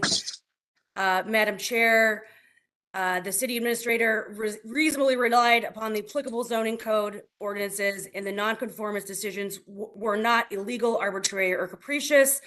Appellants have not met their burden by a preponderance of evidence. We have heard extensive testimony by both appellants and by the city administrator as to the assignments of error, and I move to deny appellant's appeal on all grounds of their assertions of error. Madam Chair, Thank you. Can I have a second, please? Member Faith seconds. Ms. Faith with the second. Go ahead, call the roll. Ms. Holzer, Yes. Ms. Brown, Yes. Ms. Faith, Yes. Ms. Roca, Yes. Ms. Britt. Yes. Calendar number 23-013 is denied. It'll be ratified next week, and we will send the appellants a letter. Okay, moving on to the next case. All right, our next case is calendar number 23-002. This is at 19754 Ford Drive. Ford Hessler Property Reorganization LLC proposes to erect a 3-story, 6-dwelling unit addition to an existing 5-unit residential building located in an E3 multifamily residential district. The owner appeals for relief from the strict application of the Cleveland Codified Ordinances as stated in the agenda and the public record, of which there are 2. And with that, I will hand it over to Ms. Brown for the oath. Before we have Ms. Brown, just for the record, can you read the full each section into record, please? Yeah. Yep. So the first one is section 349.08, which states that where 5 or more accessory off-street parking spaces are provided and are located on a lot that is adjacent to a residence district or that adjoins a building containing dwelling units, such parking spaces shall be screened from all adjoining lots in the residence district or a building containing dwelling units by an opaque wall, a uniformly painted fence of fire-resistant material, or a strip of land at least 4 feet wide and densely planted with shrubs that form a dense screen year-round. Such wall, fence, or shrubs shall be at least 3 feet, but not more than 6 feet 6 inches in height. And then we have section 341.02, which states approval of the Cleveland Landmarks Commission is required. Great, thank you. Go ahead, Ms. Brown. I'm swearing in all who are present for this case. Do you swear or affirm that the testimony you're about to give with the whole truth and nothing but the truth, please raise your hand, reply I do, state your name and your address, please. I do. Go ahead. I do. Mark Fremont, 910 Hampshire Road, Cleveland, Ohio 44118. I do. Alexis Booth, 3558 Lee Road, Shaker Heights, 44122. I do. Kevin Dreyfus Wells, 16102 Chagrin Boulevard, Shaker Heights. I do. Charles Hoban, 11301 Hessler Road. I do. Carl Brunges, 601 Lakeside. I do. Laura Saraki, 11300 Hessler Road. I'm sorry, 11303 Hessler Road. And Madam Chair, Majid Makhlouf with the law firm Burns, Ochsner, Greenberger. I'm legal counsel, so I do not swear. Okay, Madam Chair. Thank you. History of the property, please. Thank you, Madam Chair. There's been no change in the zoning since 1929. For this address, we found in our Records Administration Office that in 1956, a permit was issued to convert a former house for the aged to 3 suites and 5 sleeping rooms. 1958, a permit was issued to convert the building into 5 suites. And then in 1961, we found that there was a certificate of occupancy that was issued stating that the authorized use of the property was as 5 units. As was stated in the previous case that we spoke on, in calendar 23-013, that in 2021 in BZA 21-173, a variance was granted to reconfigure the lot with existing 3-story 5-unit apartment building to eliminate parking and rear yard for this address of 1975 Ford Drive. This vacant area was originally, the vacant area to the rear of the building was originally occupied by a 1-story garage that was demolished in August of 2021. And Madam Chair, I believe that's all that we have that is relevant. Thank you. Thank you. Legal standard, please.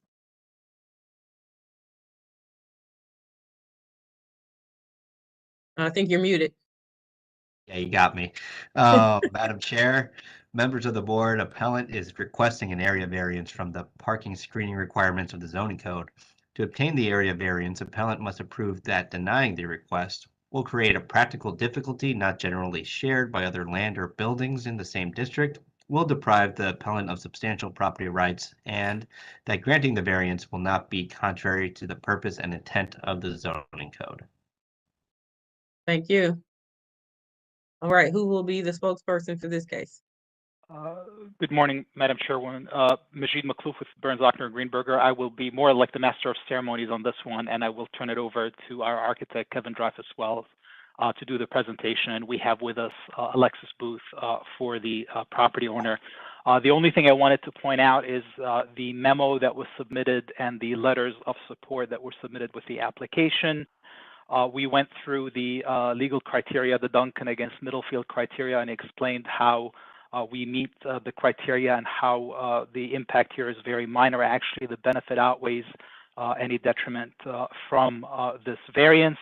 And the letters of support from 11302 Hessler, the project's neighbor immediately to the east, from Uptown, the property owner immediately to the southeast, and from 1981 Ford, the neighboring property owner to the west, are in the record that were submitted with the application.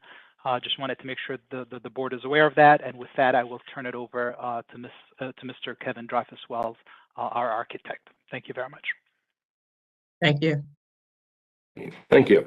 And we'll be brief, and please tell me if you'd like me to fill in additional information.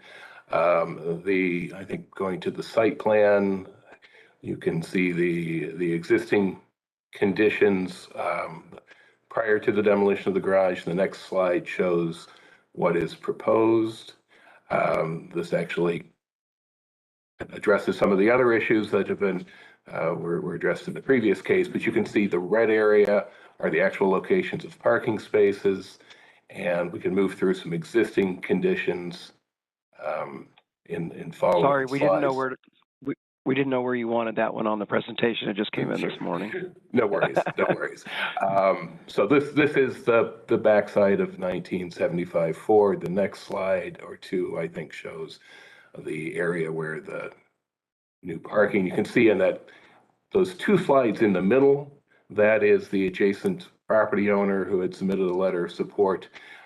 Like most houses on Hessler, they are using that driveway up against their building and their windows as parking space. So if we would add a screen either in landscaping or in fencing, it's restrictive to their ability to maintain and access cars parked in those locations. The next slide, I believe, shows the rear of, well, it shows another one, maybe one more down.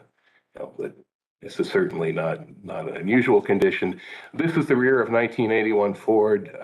As you heard earlier today, this is an open porch that's up against the property line, and the ground floor openings are set more than 10 feet back from that property line. But if we were to apply screening as required by zoning, that would interfere with the view and the ability to maintain the back of this property and limit the experience of the tenants that have that rear porch. This is also owned by our client, Bruce Development Partners, so they certainly prefer not to have the screening applied there. And then finally, the next slide will show the south property line that butts up against the existing parking structure. There is existing screening on their side of the line. They have also submitted a letter of support saying for their own maintenance purposes, they would not like to have screening or a fence that will limit their access and their ease of operating their property. So the site plan, I think the next slide, looking at your thumbnails, may show that. Then there's a landscape plan, two more slides down the road, one, yes, right there. So if we're able to zoom in on that, it may be a little clearer, but we are proposing landscape bedding along between the two driveways, the proposed new one for this project and the existing one to the east for 11302 Hessler. And then contingent on the support of the property owner to the south, which is the Uptown parking garage, we are certainly willing to put in screening landscaping on their property to screen that side, and they have indicated they would support that, and there is existing screening to the south. So this is a variance request that's really as much as about the imposition and hardship that imposing that required parking screening would inflict on adjacent property owners. Certainly the same maintenance concerns and ease of access and openness of views are helpful also to our client, but we believe it's mutually beneficial for all impacted properties. The required landscape screening between the parking area and the street is provided with essentially there are two parking spaces along the drive that are parallel spaces, and there is landscape screening on the north end of that. So there's really no significant view of the screening or absence of screening in that respect. Thank you.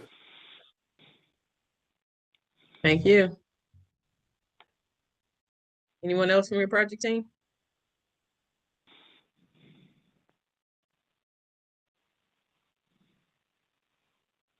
Is that it? Ms. Sorry, Booth? that's it for the applicant, Madam Chair, sorry. Okay, thank you. All right, Mr. Fremont, go ahead.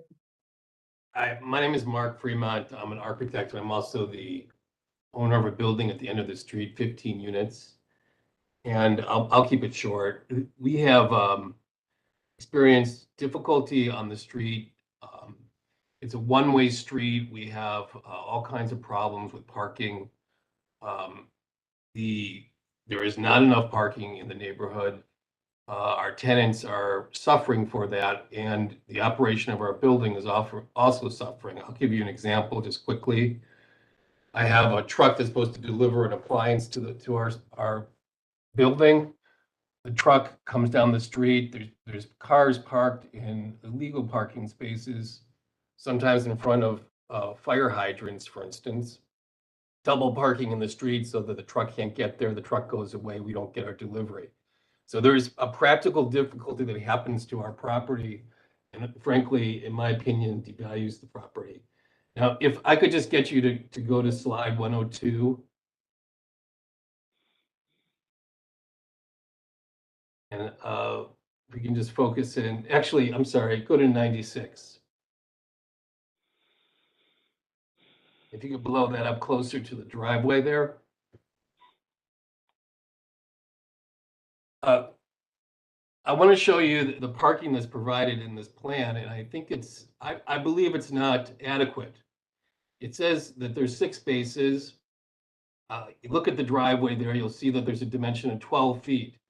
That 12 feet is supposed to represent the ingress egress for this site, into the site. Now, coming into that site, not only are there going to be move-ins, trash, rubbish, there's also going to be, of course, the people going in and out, and they're going to be going in and out and backing up into a one-way street.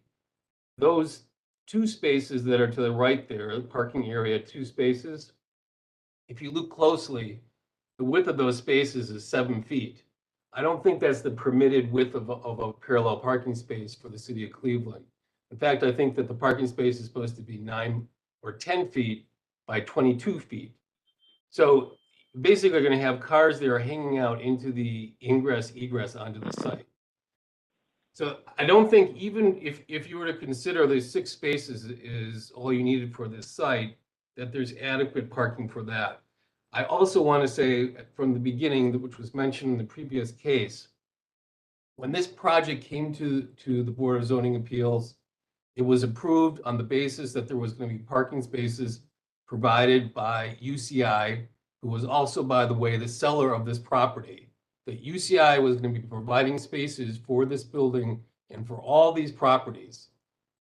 Now, in my experience with the city of Cleveland, when we're developing properties, there's normally a kind of ironclad agreement that the city will require between the developer and perhaps an adjacent property, whereby they would have in perpetuity available parking spaces for that property. So whether it be a lease, an easement, whatever, that didn't happen here.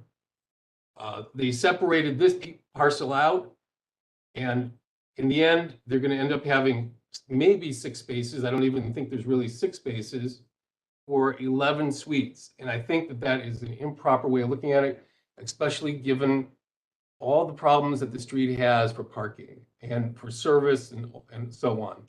So that's, I think we actually have the opportunity to correct that problem. I believe that this board has the ability to be able to say there's got to be some kind of legal document that says that there's parking provided in proximity to this site. And I do not believe, frankly, that even these 6 spaces are even know if they're legal. I don't know if they meet the code. And I leave that to Mr. Riccardi to figure out. But when you have a site with a 12-foot access, it's a problem. And it's particularly a problem in a crowded street like this that's one way. That's all I have to say. Thank you. All right, thank you, Mr. Fremont.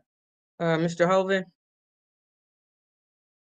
Yeah, I wanted to speak on behalf of Janice Cogger, who had to leave, but she was concerned that the screening should be there because there is a drop off behind that and somebody could get hurt because the Uptown had dug that out to make ventilation for their garage. So there is a incline right behind where their parking is. So to protect the students from driving out at night and rolling down that hill, she was concerned that there would be screening should be required.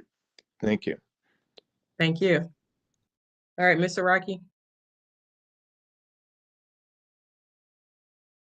Thank you. This is Laura Siraki. I just wanted to reiterate Mr. Fremont's comments about the parking situation on Hessler, and also to see if we could get Mr. Riccardi to take a look at those parallel parking spaces proposed. along the east property. Additionally, I think it's important for the record to state that in 2014, the city planning department and University Circle Incorporated made a streetscape plan with the neighborhood to maintain the space behind 1975 Ford Drive as a landscape space for community and event use for the street fair. And the plans proposed today are in direct conflict with that plan. Additionally, I think that there are so many vehicles in the district parking all over the place. Any screening that could be provided to improve the quality of life in the district for screening parking would be better for us, for all the property owners on Hessler, and better for our quality of life. That's it. Thank you. Okay, thank you. Mr. Michaeloff, you wanted to respond to that?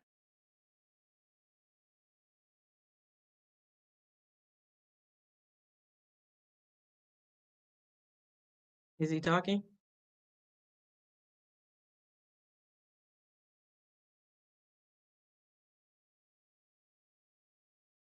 He had his hand up. Looks like we lost him maybe. All right, well, I'll go to landmarks. Thank you, Madam Chair. The Cleveland Landmarks Commission issued a certificate of appropriateness for this project on January 12th, 2023. And we support it currently going. Thank you. Thank you. Yeah. I would like to comment on the landmarks. Hold on 1 second, Mr. Hovind. Okay. Let's see, that attorney is coming back. Sorry, Madam Chair. The only thing I wanted to clarify, which the board is aware of, and I was going out of my way to make sure I don't interrupt the objectors when they speak, but the board is very aware. We're here over a fence. We're not here about parking or the need for additional parking or agreements with UCI. Correct. We're here about the fence. I didn't want to interrupt while they were speaking, but obviously to the extent that continuing objection on that issue. Thank you. Thank you. Okay, Mr. Hovind, what do you have to say about landmarks? I mean, they just are issued a certificate of appropriateness, so I'm not sure what your issue is. Well, my issue is that the Landmarks Commission itself, when they voted on this, were improperly constituted. According to the ordinance, members are to be appointed by the mayor, shall be chosen. There's 7 members. Mr. Hovind, that's not before us today. This is the zoning board. It's not. This is the zoning. This is the Board of Zoning Appeals. We do not adjudicate on landmarks cases unless you appeal the landmarks. You said that this was dependent upon landmarks approval. I'm saying landmarks. It's not. We're not saying it's not dependent upon it. We ask them for their input, but what they say does not sway us either way on how we make decisions here at BZA. Okay, I'm just saying that according to the ordinance, the Landmarks Commission wasn't able to make that decision because they're not properly constituted. Their members weren't properly. Okay, thank you, but we don't adjudicate that here at BZA. So thank you. I understand that, but I just want to make it for the record. Okay. And Ms. Brown, Ms. Parker is on for Councilman Griffin, but she wasn't able to get sworn in. Can you swear her in, please? Yes. Do you swear or affirm that the testimony you're about to give is the whole truth and nothing but the truth? Please raise your hand, state I do, state your name and address, please. I do. Levita Parker, Council President, Executive Assistant, 601 Lakeside, Room 220. Thank you. Welcome. Thank you. Go ahead, Ms. Parker. Wanted to sit in for Council President Griffin. He supports this project that is before us today. So Council President has something else going on, but wanted to let you know that Council President Griffin supports this project. Great, thank you. City planning.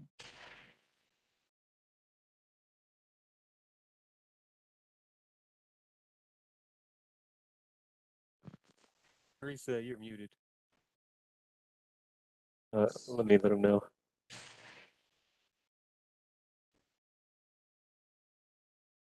Is Maurice talking and we can't hear him? Apparently, I just gave half my statement and I was muted. Try Thank you, again. Xavier. Okay, so, obviously a lot of things have been discussed here today, but I am going to focus mainly on the one variance that is actually before this board and that you are considering today. I would like to call out, the Landmarks Commission approval of this project. There has been a lot of back and forth with the Landmarks Commission and with the applicant in getting this project approved. We are looking at a relatively minor variance here. That is something that we do grant on a fairly consistent basis.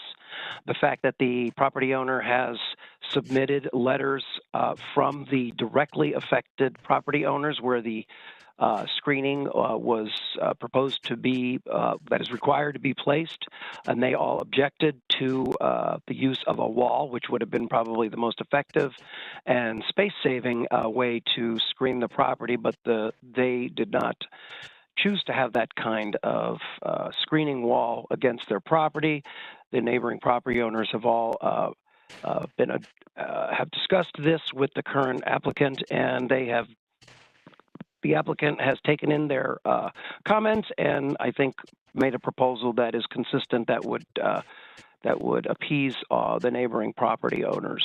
And so we support, and there's also councilman support, we support this minor variance. Thank you. So you probably did it much better the second time anyway, Maurice, so. Yeah, probably not.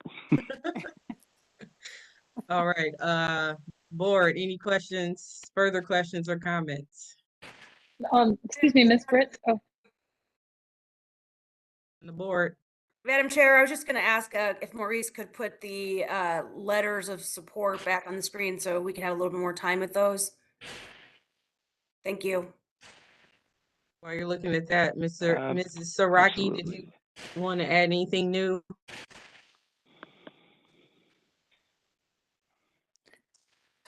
I'm just curious.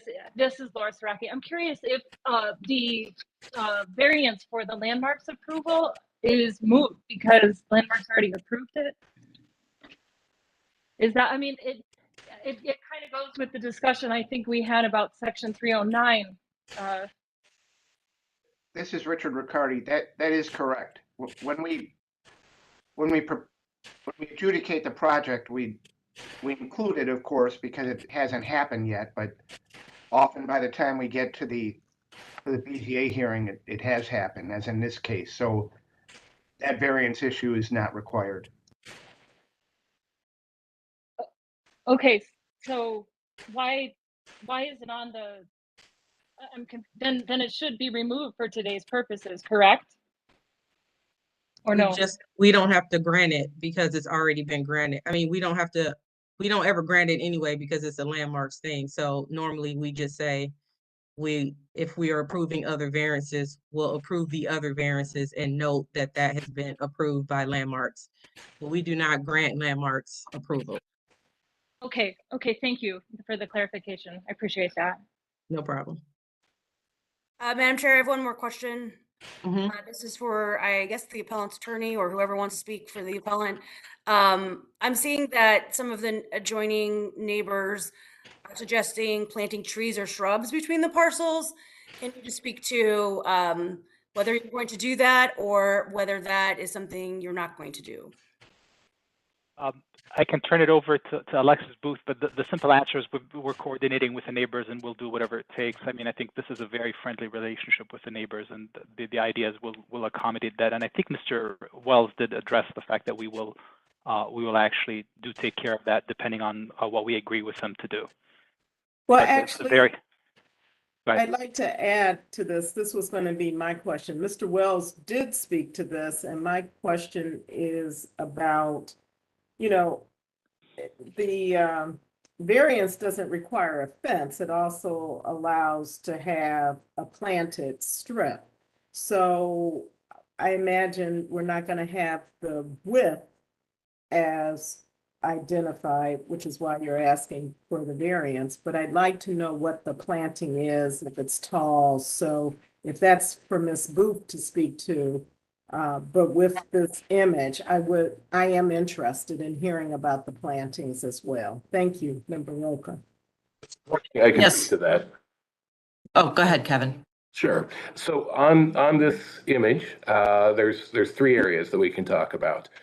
Between our property and the adjacent two-family house to the east, 11302 Hessler, there is a small bed that is going to be low perennial plantings. Daylilies are proposed there. A fence there could be provided, but would really restrict, even more so for the adjacent property than for us. As you move further south, there is an existing garage structure on the southwest corner of the neighbor's property that will remain. And then south of that, that is the property of the partnership controlled by MRN. Those arborvitae and there's a crabapple there that are proposed on their property. Obviously, that requires their permission, but that's what we're coordinating and proposing with them. And then directly to the south, there are existing landscape screening on their property around the parking garage there. So we're not proposing it to disturb that in any Is way. that the section where they're saying that there's the drop off?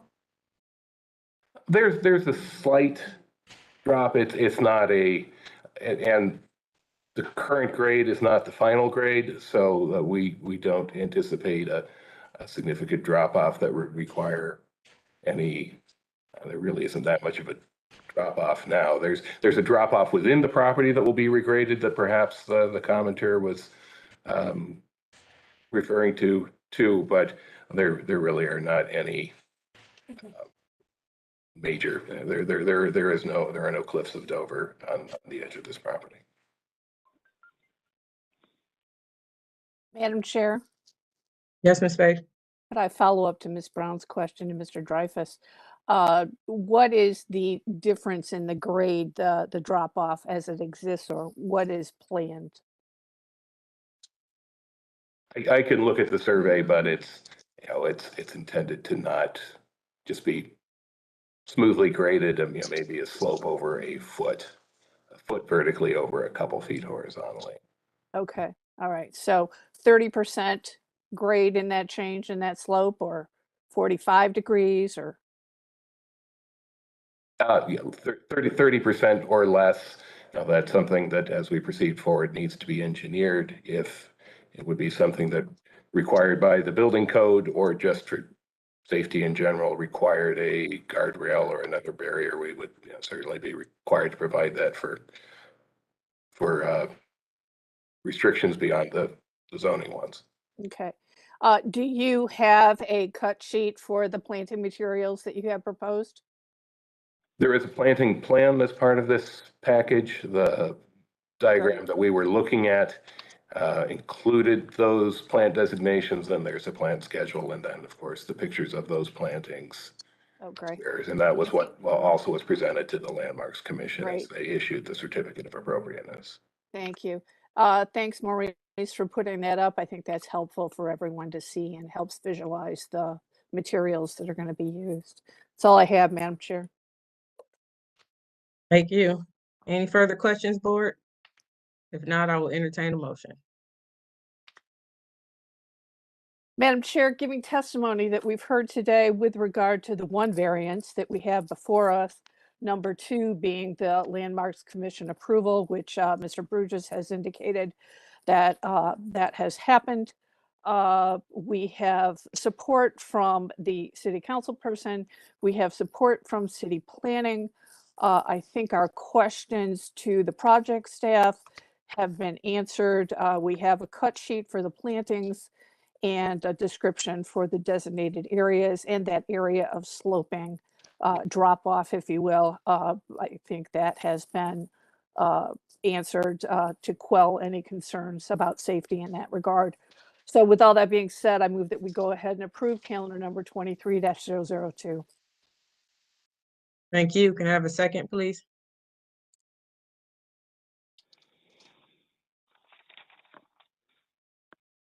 Board Member Holzer, I second. Ms. Holzer was the second. Go ahead, call the roll. Ms. Roca, Yes. Ms. Brown, Yes.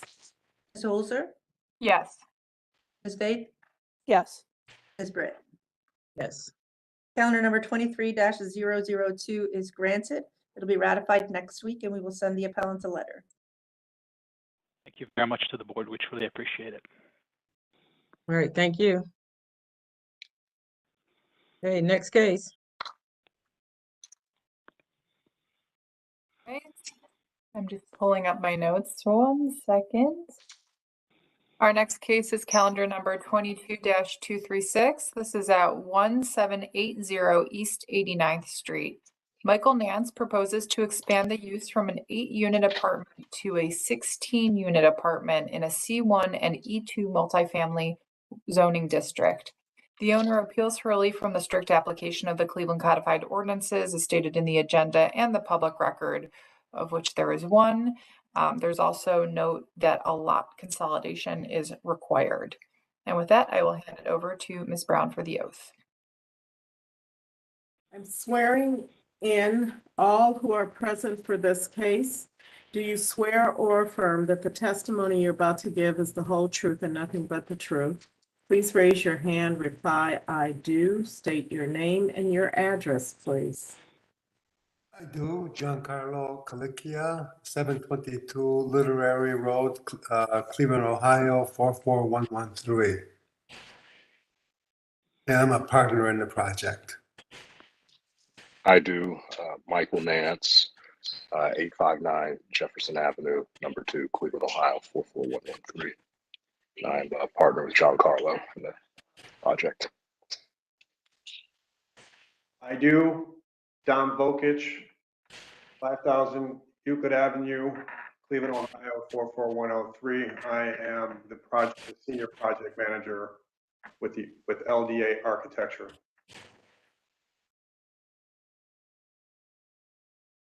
Anyone else? I do. This is Michael Sambury at LDA Architects, 2900 Daisy Avenue.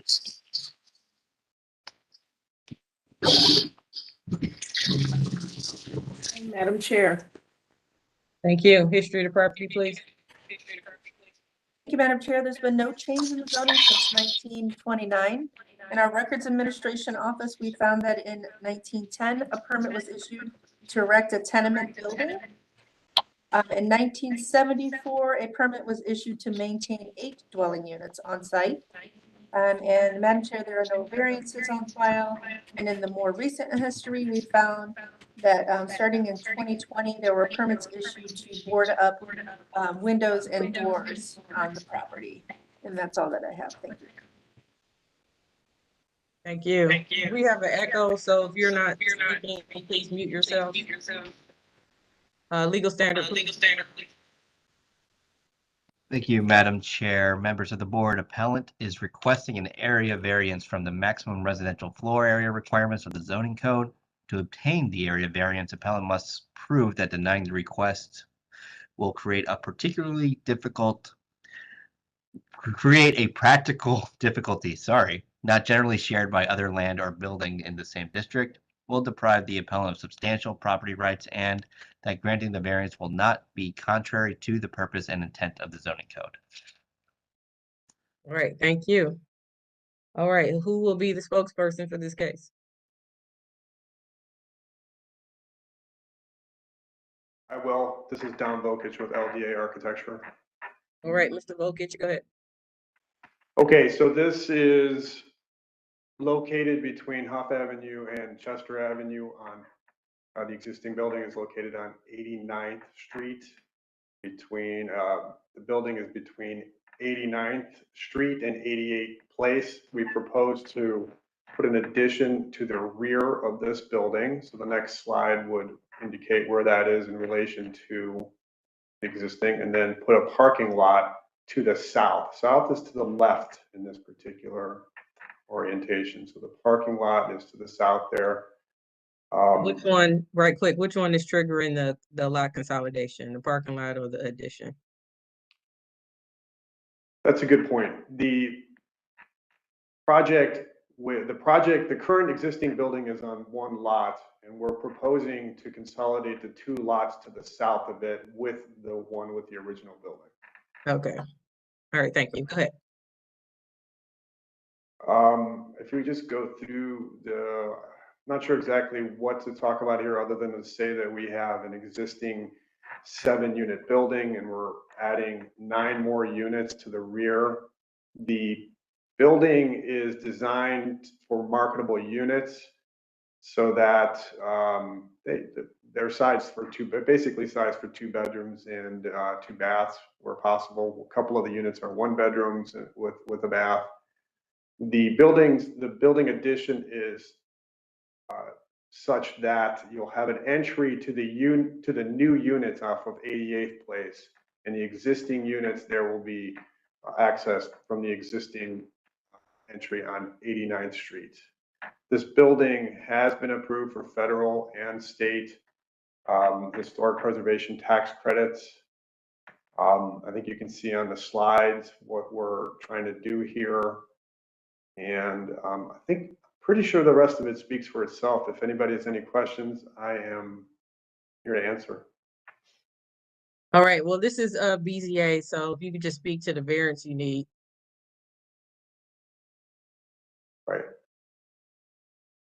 Well, figured because we're expanding to the west there.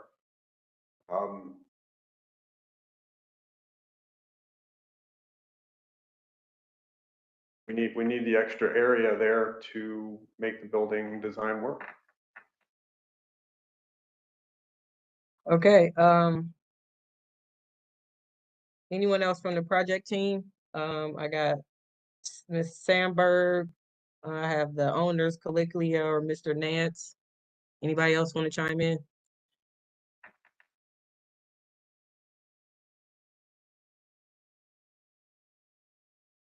Hearing none. City planning. Maurice Rowland, City Planning. Again, first of all, I think everybody in the office here is very excited about this project. The idea of bringing one of these beautiful old apartment buildings back to life is just fantastic. So we're really excited about that. We don't, again, we're only looking at an area variance for this site, and with the addition of the parking lot and enlarging the site, there are no needs for any side yard variances, rear yard variances. So we don't, the only thing that we would, which I think indicates that the site is not being overbuilt, and we would recommend approval of this variance. Great, thank you. Board, I'll open it up to any questions or comments. It's great to see one of these old historic buildings being brought back to life. So often, and particularly in this area, we're seeing them torn down. So this is great. And with the addition of the parking, as Mr. Rowland stated, we're looking at only 1 variance. And so with all that being said, I move that we go ahead and approve calendar number 22-236. Thank you. Can I have a second, please? Board Member Holzer, I second.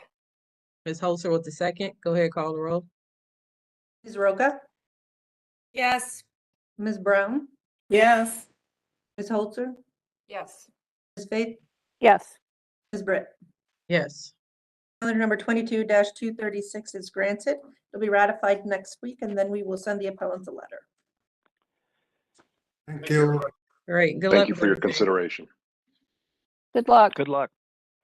Yes, good luck. All right, we got one more. 2 more, I Jesus think. Christ. Okay. All right, our next case is calendar number 22-237. This is at 0 West 20th Street, parenthetically parcels 004-06-071 through 075 and parcel 004-06-087. The Clearview LLC owner Augustino Pintus and Kenneth Wolf, the prospective purchasers, propose to erect a 4-story, 85-unit apartment building on 7 parcels, including one City of Cleveland land bank parcel, in a G2 limited retail business district and a multifamily residential district. The owner and appellants appeal for relief from the strict application of the Cleveland codified ordinances as stated in the agenda and the public record, of which there are 2. And with that, I will hand it over to Ms. Brown for the oath. I'm swearing in all who are present for this case. Do you swear or affirm that the testimony you're about to give is the whole truth and nothing but the truth? Please raise your hand, reply, I do, state your name and address, please. I do. Brandon Klein, Geist Companies, 10020 Aurora Hudson Road, Streetsboro, Ohio. I do. Donna Gregonis with Tremont West Development Corporation, 2406 Professor Avenue in Cleveland. I do. Stefan Was, 2493 West 20th Street. Anne Marie Was, 2493 West 20th Street.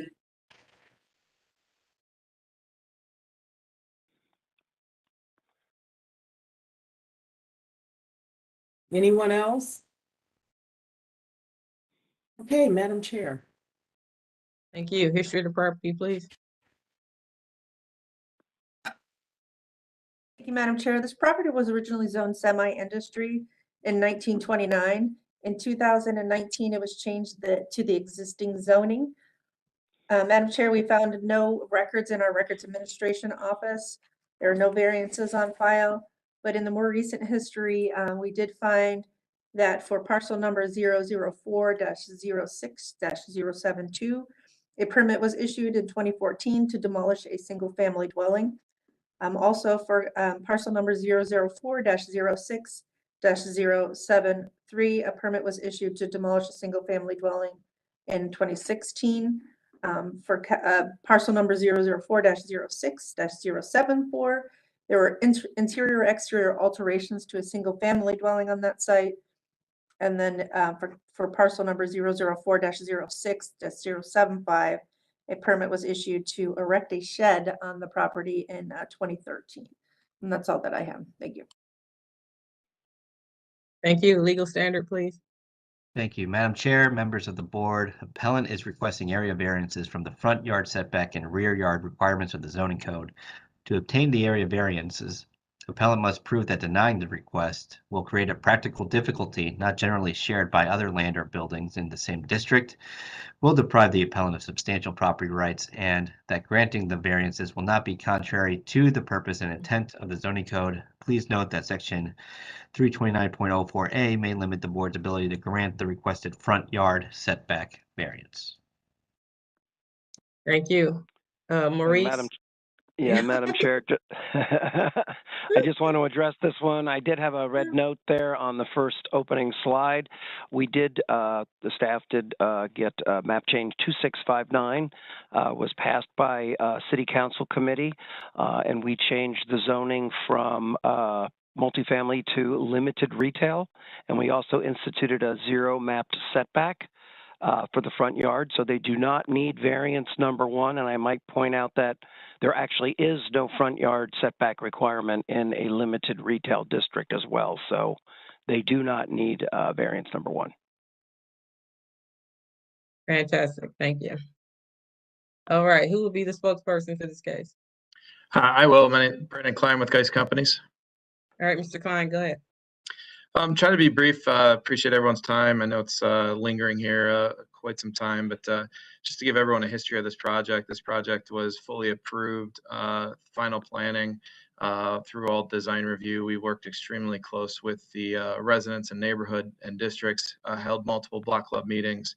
And unfortunately, when we submitted plans, it was brought to our attention that we had some non-conformance on the zoning. So retroactively, we're trying to come back and I'll say clean up the paperwork to ensure that the project that's fully supported. We did submit a letter to this board that was provided by Councilman McCormick that was in full support of the project.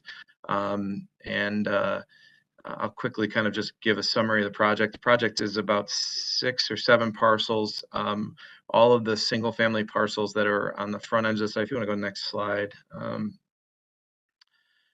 In the green, we're privately held, and then there's a land bank parcel in the yellow that's associated to this project. We're currently working through some timing issues with the land bank to get that land parcel formally deeded over to this ownership group. That's kind of been the holdup of the project so far.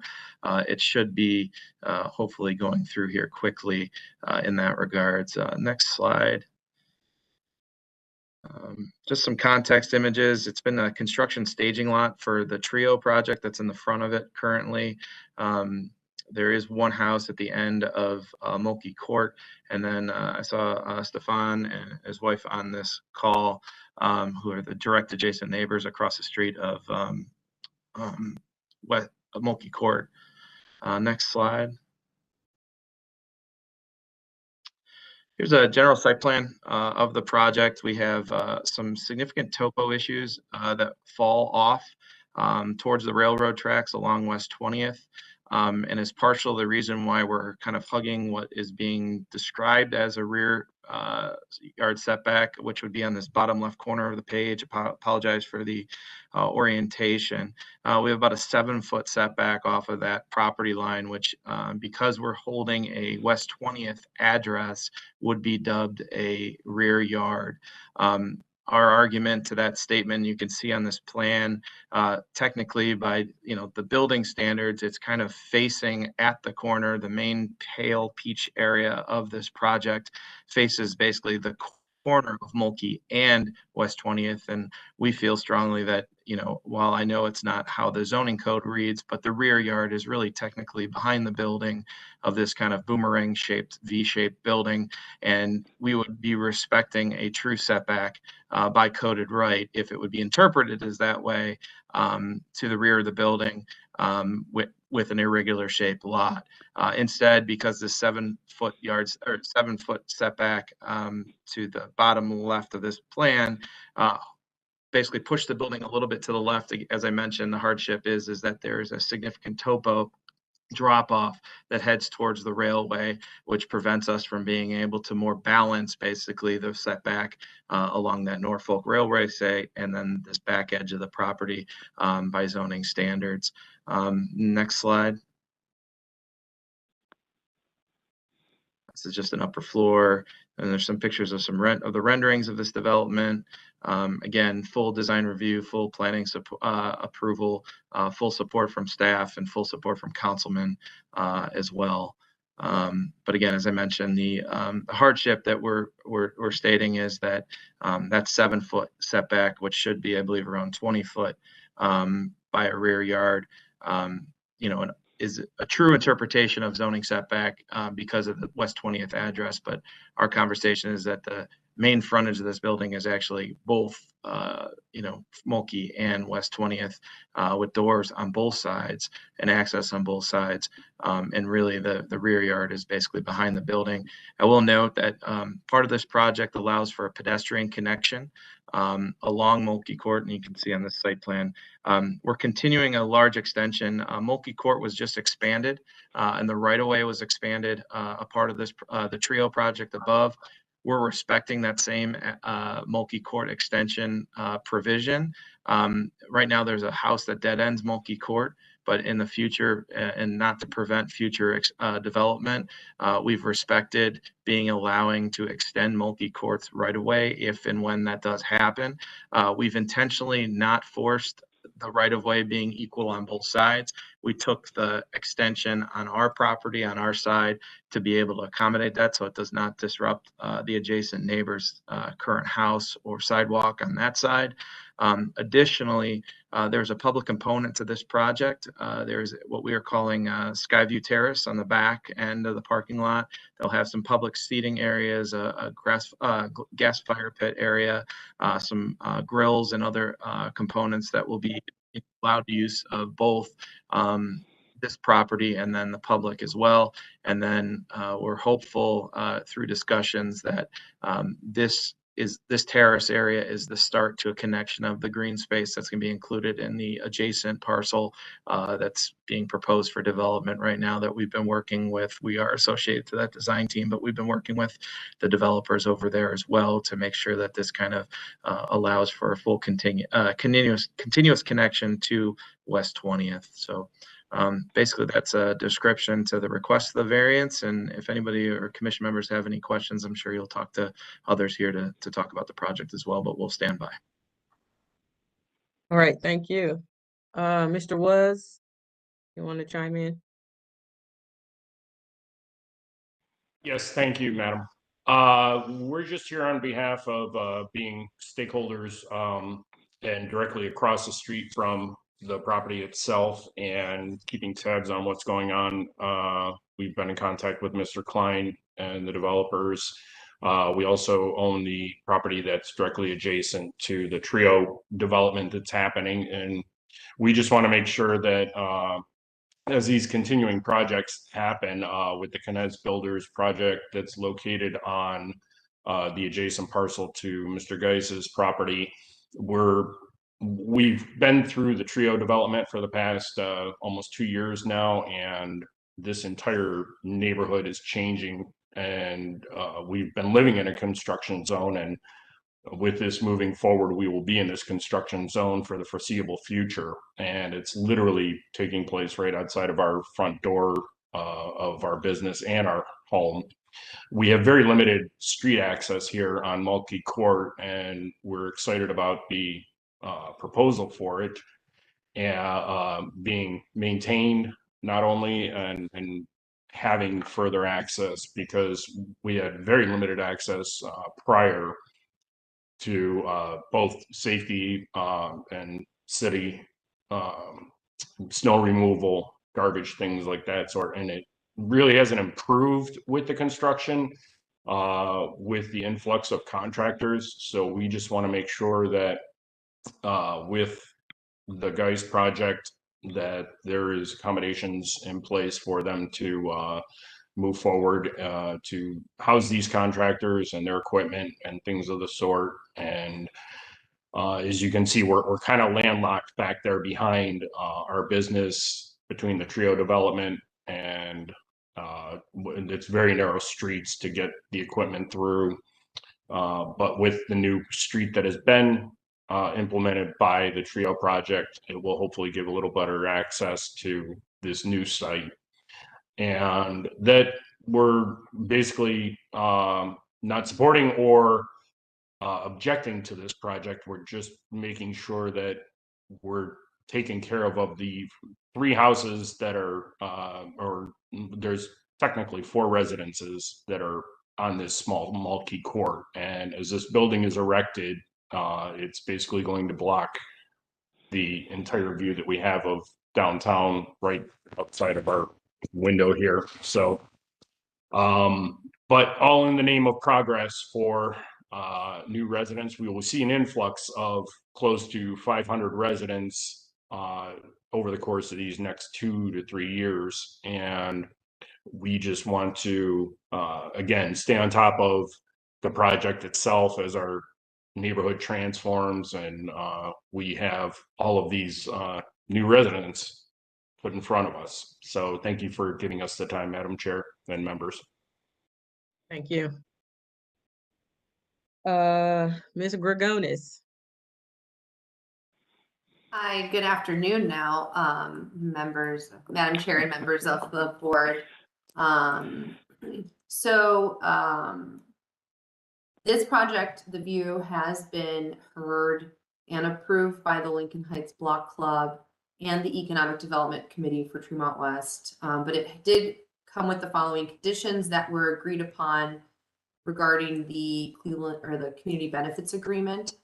So this was both signed by our executive director and the developer. So in that document, they call for the creation of workforce housing of 20% of their units at 100% of the area median income, contribution to the Reaching Lincoln Heights Plan Fund as described in the Reaching Lincoln Heights Plan that was adopted by Planning Commission in 2020, and provision of community accessible green space.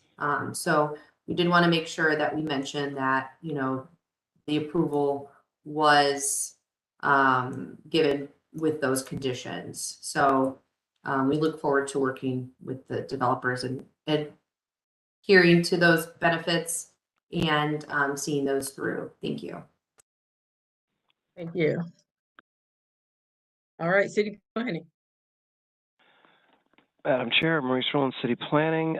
Yes, we feel that we agree with the applicant in justifying the variance need for the rear yard setback. It has a lot to do with the irregular shape of the lot. The address that's been provided is going with West 20 instead of Mulkey, where it actually does really front both streets. And we do feel that there's adequate access for to fight fires and security access around this building. So we feel that the variance is justified. Great, thank you. I'll open it up to my board. Any questions, comments? Hearing none, I entertain a motion. Madam Chair, given the testimony that we've heard from Mr. Klein with regard to the challenging topography of the land, and as Mr. Rowlands pointed out, the use of West 20th as the address, that puts things in perspective in terms of how things are oriented and the challenges. And Ms. Gregonis has stated that Tremont West Economic Development and the Design Review Board have both approved. And it sounds like the neighbors are looking forward to having a new building and new neighbors. So with all that being said, I move that we go ahead and approve calendar number 22-237. Thank you. Can I have a second, please? Board Member Roca seconds. Ms. Roca with the second. Go ahead, call the roll. Ms. Holzer, Yes. Ms. Brown, Yes. Ms. Roca, Yes. Ms. Vade, Yes. Ms. Britt. Yes. Calendar number 22-237 is granted. It'll be ratified next week, and we will send the appellant a letter. All right, thank you. Thank you. Thank you very much. All right, next case. This is our next Last case. Calendar number 23-003. This is at 1251 Ansel Road. Zarel Patton proposes to establish use as a residential facility for 5 occupants in a B12 family residential district. The owner appeals for relief from the strict application of the Cleveland Codified Ordinances, as stated in the agenda and the public record, of which there are 2. And with that, I will hand it over to Ms. Brown for the oath. I'm swearing in all who are present for this case. Do you swear or affirm that the testimony you're about to give is the whole truth and nothing but the truth? Please raise your hand, reply I do, state your name and your address, please. Sorry about the ringing in the background. I do. This is Zarel Patton, 18104 Western Road, Cleveland, Ohio.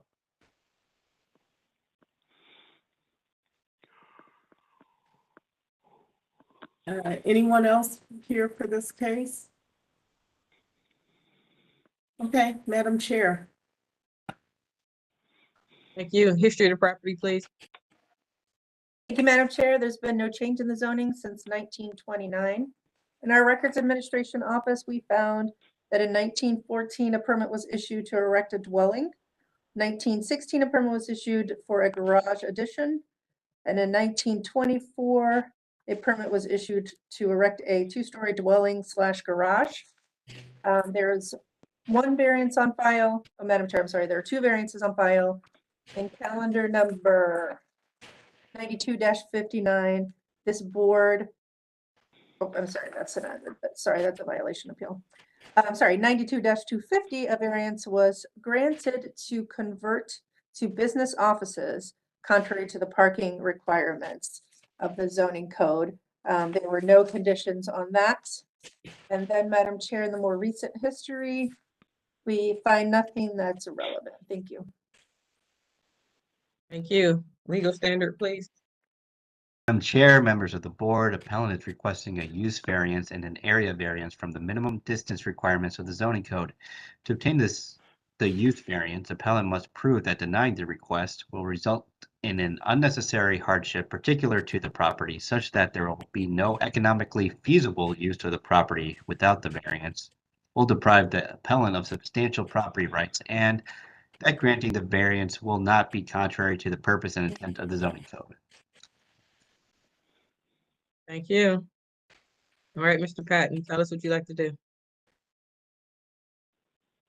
Yes, good afternoon, Madam Chair and the board. Just like to present my program, Freedom Youth Program. We are a residential facility for young men between the ages of 12 and 17. So I'll wait until we get to the first slide. You know, I'll be brief. I won't hold you guys too long. I know it's been a long day already. But do you guys want to start here? Or I think there's a previous slide. There it goes. Okay. I'm not sure if it just said the address or not. I can't remember.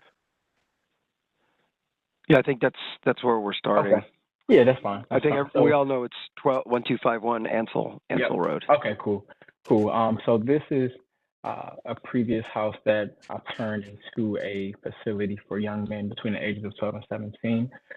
Took a home that was pretty much unusable, dilapidated almost, and slowly renovated to be used as a residential facility. And we can go to the next slide. And this is how it looks now. You know, usable for the guys, has adequate space for them to be to live and to reside in. You can go to the next slide. And now presenting to you right here in front of you is our license from the state of Ohio, Jobs and Family Services. Just saying that we are certified to operate as a group home for young men. I've met all the requirements. I've met all of the state and city requirements for this home in 1421. And this license allows us to still open up more facilities. All right, next slide. This document in front of you states that we are, our quality control is monitored and we have to abide by the Joint Commission's rules. Now, the Joint Commission is a company or organization who also monitors the quality control of a lot of other organizations, such as the Cleveland Clinic. So we have to abide by the same standards as the Cleveland Clinic. All right, next slide. And as I said, you can go to the next slide as well. Our mission is to provide a nurturing environment for at-risk young men between the ages of 12 and 17. The state has 88 counties in it, right? So throughout these 88 counties, there are young men who have nowhere to go, young women as well. But I specifically focus on young men.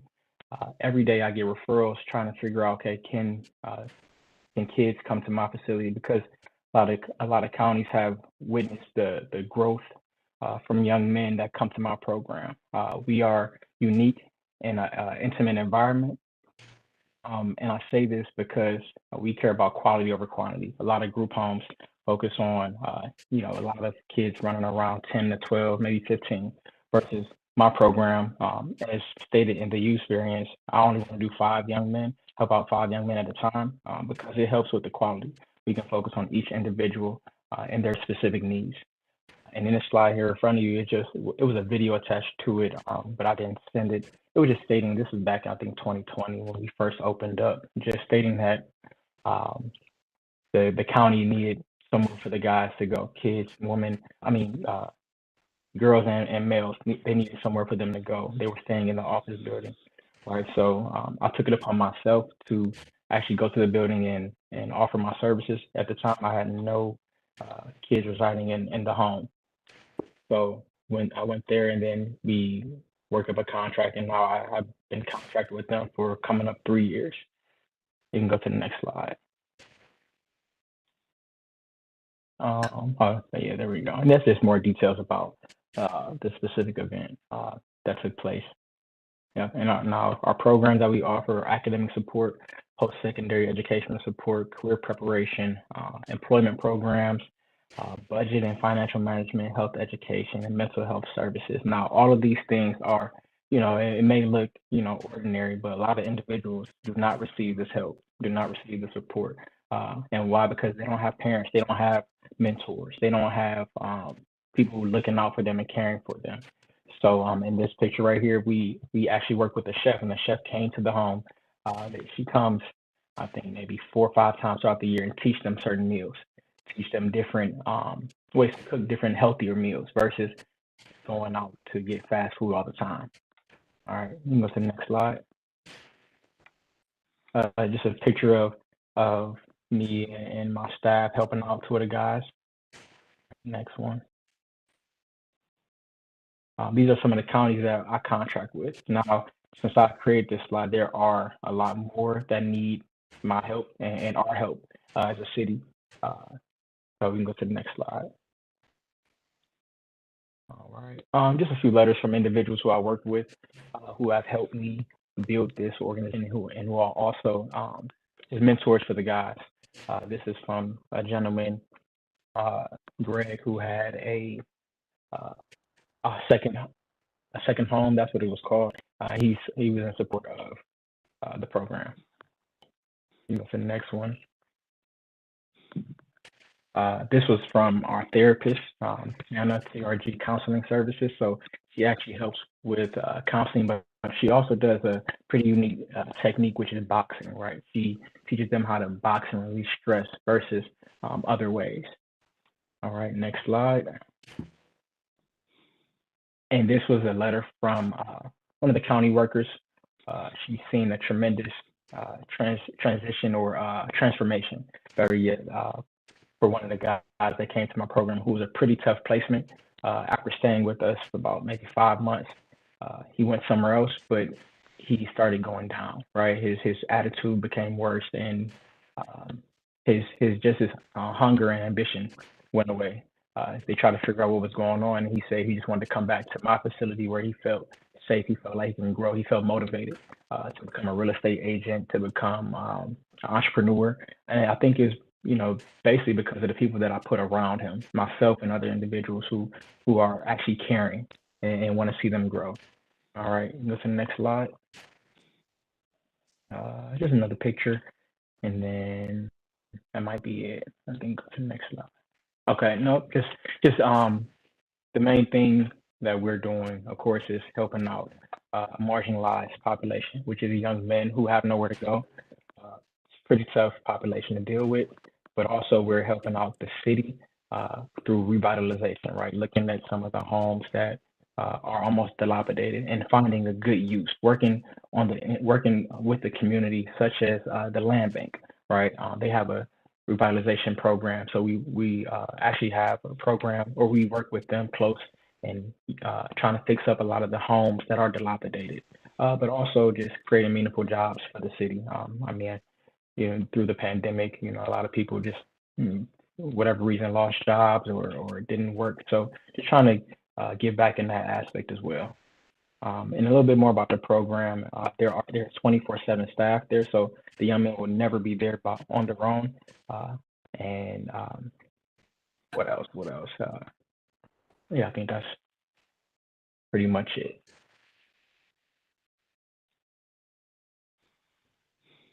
Okay, so do you have a existing house running already somewhere? Correct, yes, over on 174th and St. Clair. Madam Chair, question to Mr. Patton. Yeah. As I recall, you were before us before Correct. with the first Yeah. house, weren't you? Yeah. And Yes, we over on- complimented that's what- you on your presentation Yeah, Yeah, that's why I at that asked. time. Thank Yeah. That's why I asked, because it all sounded familiar, but once you Yeah. said the address, Mhm. yeah. That's Yep. right. Yeah. Yep. Over on 146 in St. Clair. The councilman Harrison did not approve, and I still don't know why to this day, but he did not approve of me using a home that's been sitting there. So, yeah. And I have a friend who served on the Joint Commission. So the fact that you have oversight by the Joint Commission Yep. who is the same agency that oversees the Cleveland Clinic, University Hospital, other major medical and other facilities and such, is quite impressive. Appreciate it. It was hard work. So Yeah. Madam Chair, back to you. Sorry. Oh, no problem. Maurice, so is this the only opposition letter we have, or? It's the only opposition letter I have, Madam Chair. I did reach out to Mr. Patton requesting, telling him that you normally require council support, or at least contacting the councilman and the local community development corporation, but I have not heard if that happened. Yeah, they Councilman Conwell and his staff said that they sent in the letter of support. What was her name? Give me 1 second. I can. That would be Liz Kukla probably got that. Liz, did you? Unless it came from his assistant. Yeah, his assistant. Yep, correct. And I don't know her name. His or her name. I can't think of her name either. I have it right here. But you are testifying that you have support from the councilman, Mr. Patton? Yes. Amani. No, yeah, Amani is her name. Yes. Okay. He did send her support. I don't think I don't see that unless it went to our other email. Oh, I have it right PHIN. here. No, we don't have that yet. Well, Mr. Patton, if Okay. you have it in front of you right now, you can just forward it to Ms. Kukla. Okay, I will. All right, well, from I remember before, you pretty much covered any questions I had in your presentation. So, city planning? Yeah, Maurice Rowan, City Planning. So we have two variances here, the larger one being the use variance. I will state, as you could see in the aerial here, this is a rather unique area here. It's kind of dominated by institutional uses. There's that Hitchcock Center for Women over here to the upper left. There's a school over here. So we already have a clustering of institutional uses. So I don't think that this is incompatible at all with this area. And if the councilman is okay with the clustering, because there are two other facilities on Ansel Road, if the councilman is supportive of this use, then we would also be supportive of the use in this area. All right, thank you. Open it up to board for any questions. Yes, Madam Chair, my question is to city planning on the point that Maurice just mentioned. There are two other facilities. Do you know the population that those facilities serve, the ones that are nearby? I do not know. Well, it looks like One looks like senior citizens. But yeah, I can't tell the other one. Yeah, the other one I can't tell. The other one is a private school, I believe. Tender Love and Care. I can't think of the name of it right now, but yeah, I think it's for teenagers as well. I can't think of the name of the school. Thank you. Mm-hmm. Mr. Patton, tell me again the ages of the young men. Yes, 12 through 17, so teenagers. Right, thank you. And your limit is 5, is that correct? 5. Yes, correct. Okay, great. Thank you. And Mr. Madam Chair, I'd like to ask the appellant a question. With respect to the economic viability of the property, you renovated this property with the intention of running and operating the Freedom Youth Program in the properties. I think I heard you say that you made this, Yes. transitioned this from a single family home to a residential facility already.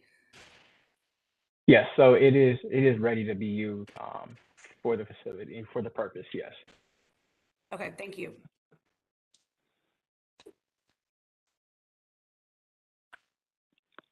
Any other questions? If not, I'll entertain a motion. Madam Chair, given Mr. Patton's testimony, we know that the facility is going to be staffed 24/7. capacity of 5 males between the ages of 12 to 17 years old. This is the second time, as we've noted, that he's been before us. He's thorough in his presentation, professional in the operations that he runs. And so with that being said, and we understand he testified that he has support from the councilman, and city planning is supportive. So I move that we go ahead and approve calendar number 23-003. Thank you. Can I have a second, please? Member Brown, I second. Ms. Brown with the second. Go ahead, call the roll. Madam Chair, just for clarification, are we holding ratification for that email? Or are we just granting this with the understanding that is the case that the councilperson supports? Part 2. All right, thank you. Ms. Roca, Yes. Ms. Brown, Yes. and Ms. Holzer, Yes. Ms. Fate, Yes. Ms. Britt. Yes. Number 23-003 is granted. It'll be ratified next week, and we will send the appellants a letter. Okay, thank you. And Elizabeth, I will have, I'll probably CC you on the email with Imani, so she can make sure that she sends it again. She said she sent it last Monday, so she said she sent it twice. So I just want to make sure you guys connect, make sure that's taken care of. Excellent, thank you. Thank you. All right, Good luck to you, Mr. Patton. Good luck. Thank you. I appreciate it. Have a good one, guys. You too. You as well. All right, old business. Okay. 1, 3, and 4 without objection. Without objection. Without objection. Without objection. No. All right, I can't read any of this list. What's going on here? Madam Chair, you may remember last week we granted a variance for a new house on Chestnut Hills Drive.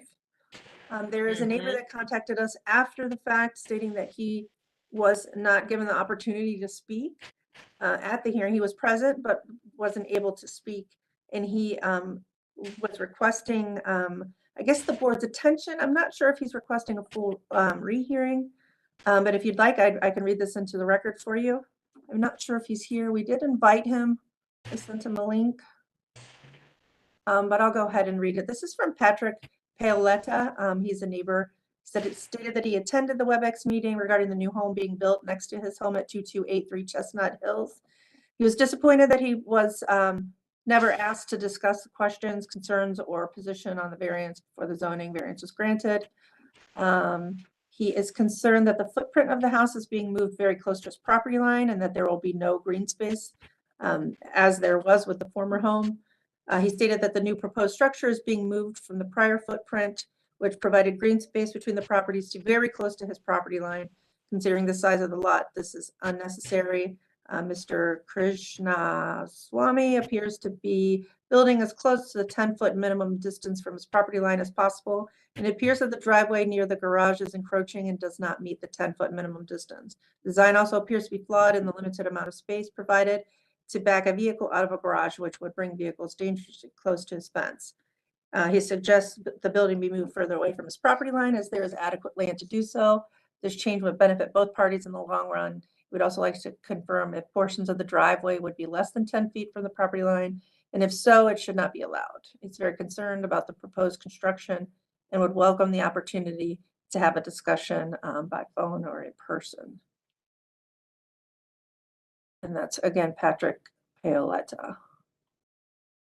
Okay, I'm looking at my notes from the Chestnut Hills case from last week, and his name is not even on my list for anyone that swore in.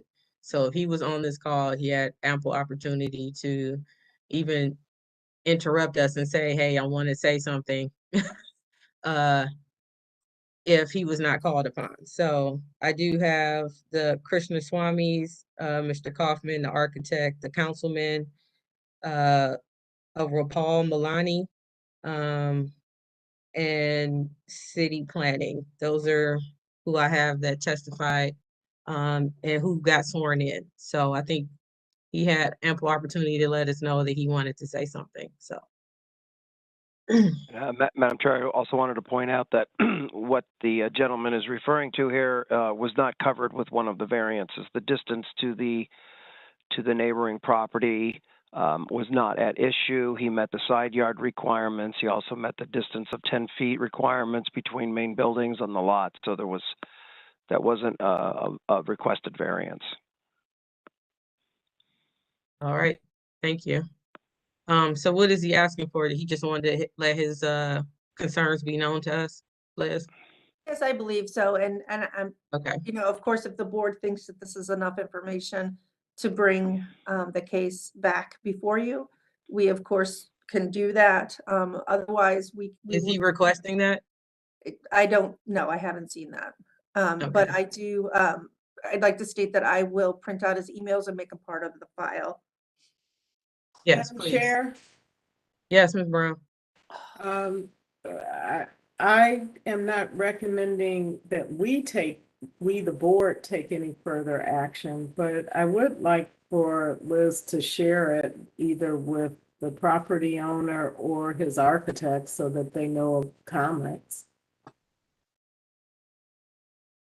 Okay, yeah. So you can forward that to the Mr. homeowner. Swami. Yeah, send it to the homeowner since they're neighbors. Yeah. Definitely And, can do that. Yeah, and then that way the neighbor will have it, we have it on our record, and we can go from there. Thank you. No problem.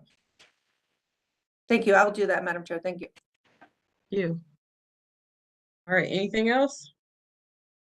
If not, thanks everyone for being on the marathon today. I'm gonna go pass out somewhere now. Yeah. So thank Hope you you. feel Everyone have a good day and have a good week. It Thanks, you occurred too. to me that the reason that we don't have cases like we saw at the beginning was that typically when we rule on something, if there's objection, it ends up going to Court of Common Pleas. So I you know, the fact that it came back to us again in a different sort of variation is interesting. So At least.